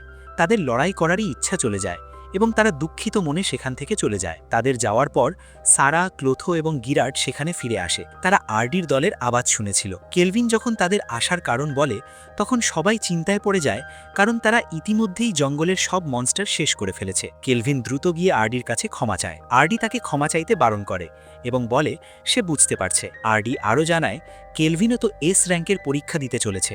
এই কথা কেলভিন জানত না, লিও তাকে এই ব্যাপারে কিছুই বলেনি। নিজের পোষ্য প্রাণীকে স্নান করানোর সময় কেলভিন এটি নিয়েই ভাবছিল। রেয়ন তার পোষ্যনেকের নাম রেখেছে অ্যালেক্স। জানা যায় রেয়ন অ্যালেক্সের ভাষা বুঝতে পারে, সম্ভবত তার কাছে এমন কোনো বিশেষ স্কিল আছে। এইভাবে সবার সাথে প্রশিক্ষণ নিতে নিতে বেশ কিছু সময় কেটে যায়। রেয়ন এখন অনেক শক্তিশালী এবং পরিণত হয়ে উঠেছে এবং অ্যালেক্সের সাথে তার দারুণ বন্ধুত্ব তৈরি হয়েছে। আজ রেয়নের লেভেল 65, কিন্তু সেই রাতে কেলভিন মাঝরাতেই সবাইকে জাগিয়ে দেয়। সে সারাকে জিজ্ঞেস করে সেও কি তাদের উপস্থিতি টের পাচ্ছে। জানা যায় তাদের বাড়ির আশেপাশে অন্তত 14 জন লোক নজর রেখেছে। তাদের লেভেল খুব একটা বেশি ছিল না, শুধু একজনের লেভেল ছিল 26, যে সম্ভবত তাদের নেতা। কেলভিন এদের সামলানোর দায়িত্ব রেয়ন এবং অ্যালেক্সকে দেয়। ক্লোথো তার শরীরের একটি অংশ রেয়নের কাছে রেখে দেয় যাতে তারা যোগাযোগ রাখতে পারে, এবং কেলভিন রেয়নকে শত্রুদের অবস্থান জানাতে পারে। কেলভিন রেয়নকে একটি এস র্যাঙ্কের বিশেষ সোর্ড দিয়েছিলেন। এরপর রেয়নের লড়াই দেখানো হয় এবং সে অনায়াসে সবাইকে হারিয়ে দেয়। এখন শুধু সেই 26 লেভেলের লোকটি বাকি ছিল যে পালানোর চেষ্টা করছিল, কিন্তু তার পালানোর আগেই আমাদের চালাক কেলভিন তার পেছনে চলে আসে। সেই লোকটি বুঝতে পেরেছিল যে ক্রিস্টফকে কোনো হিরো নয়, বরং এই কেলভিনই হারিয়েছে। এরপর দৃশ্যটি সরাসরি ট্রাইসেন দেশে চলে যায়। সেখানকার সম্রাট জেল তার সব জেনারেলদের নিয়ে মিটিং ডাকেন। তাদের সব গোপন পরিকল্পনা ফাঁস হয়ে গেছে। ক্রিস্টফের ঘটনার পেছনে তাদেরই হাত ছিল, এবং এখন তাদের বিরুদ্ধে 3টি দেশ, গাউন, তোরা এবং ডেরামিস, একজোট হচ্ছে। তারা জেনারেল ট্রিস্টানের ওপর ক্ষিপ্ত ছিল, কারণ এটি তারই পরিকল্পনা ছিল। সম্রাট কিছুটা চিন্তিত, কারণ এখন তাদের যে কোনো একটি ভুল পদক্ষেপ এই 3 দেশের বিরুদ্ধে যুদ্ধের কারণ হয়ে যেতে পারে। ট্রিস্টান এসব শুনে বলে যে তারা যদি যুদ্ধই চায় তবে আমরা যুদ্ধই দেব। তার মতে তারা শুরু থেকেই নিজেদের সেনাবাহিনীকে শক্তিশালী করে তুলেছে, আর অন্য 3টি দেশ সবসময় কেবল শান্তির পতাকা উড়িয়ে বেকালায়। ট্রিস্টানের দাবি ছিল যে তারা যথেষ্ট শক্তিশালী এবং একা লড়েই ওই 3 দেশকে হারিয়ে দিতে পারবে। সেখানে ভোটাভুটি শুরু হয় যে কে যুদ্ধের পক্ষে আর কে বিপক্ষে। ট্রাইসেনের রাজকুমারী যুদ্ধের বিরুদ্ধে ছিলেন, কিন্তু রাজকুমার যুদ্ধের পক্ষে ভোট দেয়, কারণ তার কাছে কোনো এক গোপন অস্ত্র আছে। ভোটে যখন ড্র হয়ে যায় তখন সিদ্ধান্ত নেওয়া হয় যে শেষ জেনারেলের ভোটই ঠিক করবে যুদ্ধ হবে কিনা। কিন্তু সেই জেনারেল সেখানে উপস্থিত ছিলেন না। একজন সৈন্যকে তাকে ডেকে আনার জন্য পাঠানো হয়। সেই জেনারেলের ঘরের চারপাশের পরিবেশ ছিল অত্যন্ত অদ্ভুত, মনে হচ্ছিল যেন মানুষকে সম্মোহিত করে রাখা হয়েছে। জেনারেলের ঘরটিও ছিল বেশ অদ্ভুত। সৈন্যটি তাকে জানায় যে তাকে রাউন্ড টেবিল মিটিংয়ে ডাকা হয়েছে। সে বলে যে সে যাবে, তবে তার আগে একটি প্রশ্নের উত্তর দিতে হবে। আমরা দেখি ওই লোকটি নগ্ন অবস্থায় পড়ে আছে। সে সৈন্যটিকে জিজ্ঞেস করে, বলতো আমি কি দেখতে সুন্দর? অন্যটিকে আমাদের হিরোরা গাউন দেশের ক্রিস্ট ফরেস্টের দিকে যাচ্ছিল, যেখানে এলফদের গ্রাম অবস্থিত। না জানি কেন এফিলের মনে হচ্ছিল সে যেন আগে এখানে এসেছে। কেলভিন বলেন যে এফিল অর্ধেক মানুষ এবং অর্ধেক এলফ, তাই হয়তো তার রক্তের টানেই এমন অনুভব হচ্ছে। সারা বলছিল সে জানতো এলফরা পশ্চিম মহাদেশে থাকে। মেলফিয়া জানায় যে 10 বছর আগে সব এলফ পশ্চিম মহাদেশ ছেড়ে চলে এসেছে এবং বর্তমানে তারা গাউন দেশের আশ্রয়ে আছে। এরপর আমাদের কিছুক্ষণ আগের কাহিনী দেখানো হয়। জানা যায় যে গতকাল রাতে আক্রমণ করা গুন্ডারা ছিল ট্রাইসেন দেশের, কিন্তু ট্রাইসেন দেশ এই কথা স্বীকার করতে অস্বীকার করেছে। লিওর সন্দেহ যে ট্রাইসেন কোনো বড়সড় গোলমাল করার চেষ্টা করছে এবং তাদের নজর পার্থ দেশের উপরও আছে। কেলভিন জিজ্ঞেস করে তারা কি যুদ্ধ চায়। লিও বলে এখনই নিশ্চিত কিছু বলা যাচ্ছে না, তবে সে কেলভিনকে সতর্ক থাকতে বলে, কারণ গত রাতের মতো হামলা আবারও হতে পারে। এসব আলোচনার বাইরে লিও কেলভিনকে জানায় যে তার জন্য একটি কাজ আছে। সে একটি চিঠি দেখায় যা গাউন দেশের বিস্ট কিংয়ের কাছ থেকে কেলভিনের জন্য এসেছে, আর এখানেই কেলভিনের এস র্যাঙ্ক অর্জনের পরীক্ষা হবে। এস র্যাঙ্ক পাওয়ার জন্য কেলভিনের 2 জন শাসকের অনুমতির প্রয়োজন ছিল। তোরার রানীর কাছ থেকে অনুমতি ইতিমধ্যেই মিলেছে। এখন প্রয়োজন বিস্ট কিং লিওন হার্টের অনুমোদন। জানা যায় যে লিওন হার্ট মাত্র 10 বছর বয়সে ঘর ছেড়ে বিশ্ব ভ্রমণে বেরিয়েছিলেন নিজেকে শক্তিশালী করতে, এবং তার সেই যাত্রা শেষ হয়েছিল এস র্যাঙ্ক অ্যাডভেঞ্চারার হওয়ার মাধ্যমে। কেলভিনের পরীক্ষা হলো তাকে এলফদের গ্রামকে একটি এস র্যাঙ্কের মনস্টারের হাত থেকে বাঁচাতে হবে। কথা চলাকালীন কেলভিন হঠাৎ কিছু অনুভব করেন। আচমকা কিছু এলফ তাদের ওপর হামলা করতে শুরু করে। কেলভিন সাথে সাথে বেরিয়ে এসে লিওন হার্টের দেওয়া চিঠিটি তাদের দেখায়। চিঠি দেখে এলফরা শান্ত হয় এবং তাদের নেতা সামনে এসে ক্ষমা চান, কিন্তু হঠাৎ তিনি এফিলকে দেখে চমকে ওঠেন এবং প্রশ্ন করেন, লুমিল তুমি এখনো বেঁচে আছো? এই এলফটির নাম নেলরাস, যার বয়স এখানে সবথেকে বেশি। এটা পরিষ্কার যে নেলরাস কাউকে চিনতে ভুল করেছেন, কিন্তু কেলভিন জানতে চেয়েছিলেন ভুলটা কেন হলো। কেলভিন যখন এফিলকে প্রথম পেয়েছিলেন তখন তার ওপর ফায়ার ড্রাগনের অভিশাপ ছিল, তাই কেলভিন লুমিলের কাহিনী জানতে চান, যাতে এফিলের অতীত সম্পর্কেও কিছু জানা যায়। নেলরাস জানান যে এটি 20 বছর আগের কথা, যখন সব এলফ পশ্চিম মহাদেশে সুখে বসবাস করত। কিন্তু একদিন কিং ফায়ার ড্রাগন রেগে গিয়ে তাদের গ্রামে হামলা করে। ড্রাগন কিং দাবি করেন যে সেই এলফকে তার সামনে নিয়ে আসতে হবে যে তাকে অপমান করেছে। এলফরা এই বিষয়ে কিছুই জানত না। ড্রাগন কিংয়ের রাগের কারণে অনেক এলফ মারা যায় এবং নেলরাস নিয়েও এই দুর্ঘটনায় তার একটি পা হারান। তখন লুমিল ড্রাগন কিংয়ের সামনে এগিয়ে আসেন এবং বলেন তার সব রাগ যেন লুমিলের ওপর ছাড়েন। ড্রাগন কিং বলেন, তুমি সেই এলফ নও যাকে আমি খুঁজছি, কিন্তু তুমি যদি আমার বধূ হও তবে আমি এই অপমান ভুলে যাব। লুমিল এতে রাজি হন, কিন্তু যাওয়ার আগে তিনি নেলরাসকে কিছু একটা দিয়ে যান। গিরাট জিজ্ঞেস করে, ড্রাগন কিং চলে যাওয়ার পর তারা পশ্চিম মহাদেশ ছাড়ল কেন? উত্তর ছিল যে কয়েক বছর পর তারা লুমিলের মৃতদেহ জঙ্গলে পড়ে থাকতে দেখে। তারা ভয় পেয়েছিল যে ফায়ার ড্রাগন কিং হয়তো আবারও ফিরে আসতে পারে, তাই তারা সেই জায়গা ছেড়ে এখানে চলে আসে। সারা বলে যে এফিল যদি দেখতে লুমিলের মতো হয় তবে লুমিল হয়তো এফিলের মা ছিলেন, কিন্তু এফিল যদি অর্ধেক মানুষ হয় তবে সে নিশ্চয়ই ড্রাগন কিংয়ের মেয়ে নয়। নেলরাস এফিলের কাছে ক্ষমা চান যে তিনি তাকে তার বাবা মায়ের কথা মনে করিয়ে কষ্ট দিয়েছেন। এফিল তাকে অনুশোচনা করতে বারণ করে। তার কাছে মা বা বাবার কোনো স্মৃতি নেই ঠিকই, কিন্তু আজ তার এমন সব বন্ধু আছে যাদের সে বিশ্বাস করতে পারে। এর বেশি তার আর কিছুই চায় না। এটি শুনে সারা এবং রেয়ন আবেগে আপ্লুত হয়ে তাকে জড়িয়ে ধরে কাঁদতে শুরু করে। যাই হোক, এসব আবেগ সরিয়ে রেখে কেলভিন জিজ্ঞেস করে তাদের আসলে কেন ডাকা হয়েছে। জানা যায় যে এলফদের গ্রামে বারবার মনস্টারদের হামলা হচ্ছে। তারা বারবার জায়গা বদল করলেও মনস্টাররা কিভাবে যেন তাদের খুঁজে বের করছে। মনে হচ্ছে মনস্টারদের উদ্দেশ্য তাদের মেরে ফেলা নয়, বরং অপহরণ করা। এই কারণে জঙ্গলে জায়গায় জায়গায় ব্যারিয়ার লাগানো হয়েছিল, কিন্তু কোনো কিছুই তাদের আটকাতে পারছিল না। কেলভিন কিছুক্ষণ ভেবে জিজ্ঞেস করে সে কি গ্রামে কিছু পরিবর্তন করতে পারে। এরপর সরাসরি রাতের দৃশ্য দেখানো হয়। আমরা মনস্টারদের পালের সাথে সাথে কিছু মানুষকেও দেখি। এরা ছিল ট্রাইসেনের সৈন্য। তারা মনস্টারদের গলায় এক বিশেষ যন্ত্র দিয়ে নিয়ন্ত্রণ করছিল। তারা ভাবছিল গাউনের সৈন্যরা হয়তো ভয়ে লুকিয়ে আছে, কিন্তু আচমকা তাদের ওপর অদৃশ্য হামলা শুরু হয়। কেলভিন একটি উঁচু টাওয়ার তৈরি করেছিলেন এবং সেখান থেকে এফিল ইনভিজিবল অ্যারো দিয়ে হামলা করছিল। গিরাট গ্রামের প্রবেশপথে পাহারায় ছিল। মেলফিয়া পুরো গ্রামে কুয়াশা তৈরি করে দেওয়ায় শত্রুরা কেলভিনের টাওয়ারটি দেখতে পাচ্ছিল না। শত্রুপক্ষের ভাইস ক্যাপ্টেন যখন দেখেন তাদের সেনাবাহিনী হারছে, তখন তিনি তাদের সিক্রেট ওয়েপন ব্যবহার করার সিদ্ধান্ত নেন। ঠিক তখনই রেয়ন এবং মেলফিয়া সেখানে পৌঁছে যায়। ভাইস ক্যাপ্টেন তার অস্ত্রটি ব্যবহার করতেই এক বিশাল দৈত্যাকার মনস্টার জেগে ওঠে। রেয়ন তার পোষা নেকড়ে অ্যালেক্সের সাথে একাই সেই মনস্টারের বিরুদ্ধে লড়তে নামে, কিন্তু প্রথম আঘাতেই তার সোর্ড ভেঙে যায় এবং মনস্টারটি তাকে নিচে ফেলে দেয়। রেয়ন বুঝতে পারে একটি সরাসরি আঘাতই তাকে শেষ করে দেওয়ার জন্য যথেষ্ট, কিন্তু সে ভয় পায় না। ক্লোথো তাকে নতুন অস্ত্র দেয়। ট্রাইসেনের সৈন্যরা অবাক হয়, কারণ কেবল হিরোরাই দুটো সোর্ড ব্যবহার করতে পারে। রেয়ন এবং অ্যালেক্স দ্রুত গতিতে মনস্টারটির ওপর চড়ে বসে এবং তাদের গতি থেকে উৎপন্ন বিদ্যুৎ মনস্টারটিকে অজ্ঞান করে দেয়। ভয়ে ভাইস ক্যাপ্টেন মনস্টারটিকে রূপান্তরিত হওয়ার নির্দেশ দেন। মনস্টারটি এখন আগুনের লেলিহান শিখায় মোড়া এক ভয়ঙ্কর রূপ নেয়। সারা দূর থেকে এটি দেখে হিংসা করছিল, কারণ সেও লড়াই করতে চাইত। কেলভিন জানতেন রেয়ন এটি সামলে নেবে। রেয়ন বলে, এই আগুন তো এফিলের আগুনের চেয়েও অনেক দুর্বল। সে তার জেনারেশন এজ কৌশল ব্যবহার করে এবং মনস্টারটি বিস্ফোরিত হয়ে ধ্বংস হয়ে যায়। ভাইস ক্যাপ্টেন বিশ্বাসই করতে পারছিলেন না যে একটি ছোট মেয়ে ট্রাইসেনের এস র্যাঙ্ক মনস্টারদের সেনাবাহিনীকে হারিয়ে দিয়েছে। কেলভিন যখন দূর থেকে রেয়নকে বাহবা দিচ্ছেন, তখনই আচমকা তাদের উপর হামলা হয়। কেলভিন শিল্ড ব্যবহার করে নিজেকে এবং এফিলকে রক্ষা করেন। তাদের সামনে দাঁড়িয়েছিল ট্রাইসেনের সেই জেনারেলের যার নাম ক্লিভ। ক্লিভ অবাক হয় তারা এখনও বেঁচে আছে দেখে, কিন্তু হঠাৎ তার নজর পড়ে এফিলের ওপর এবং প্রথম দেখাতেই সে তাকে পছন্দ করে ফেলে। ক্লিভের চোখ চকচক করে ওঠে। কেলভিন বুঝে যান ক্লিভ এফিলের ওপর কোনো এক মোহিনী জাদু ব্যবহার করতে যাচ্ছে এবং তিনি সাথে সাথে পাল্টা আক্রমণ করেন। ক্লিভ উদ্ধতভাবে বলে, আমি যদি এমনটা করিও তুমি আমার কি ছিড়বে? আমি ট্রাইসেনের জেনারেল। কেলভিন প্রচণ্ড রেগে যান এবং সতর্ক করেন, আমার নারীর থেকে নিজের হাত দূরে রাখো। কেলভিন তার অ্যাপ্রাইজিং আই দিয়ে দেখেন যে ক্লিভের স্ট্যাটাস অত্যন্ত শক্তিশালী। তিনি জিজ্ঞেস করেন ক্লিভ কি রিইনকার্নেটেড। ক্লিভ অবাক হয় কারণ তার কাছে এ র্যাঙ্কের কনসিলমেন্ট স্কিল থাকা সত্ত্বেও কেলভিন তাকে চিনতে পেরেছেন। তার মানে কেলভিনের চোখ এস র্যাঙ্কের, যা ক্লিভের চেয়েও অনেক উন্নত। কেলভিন এফিলকে সেখান থেকে চলে যেতে বলেন।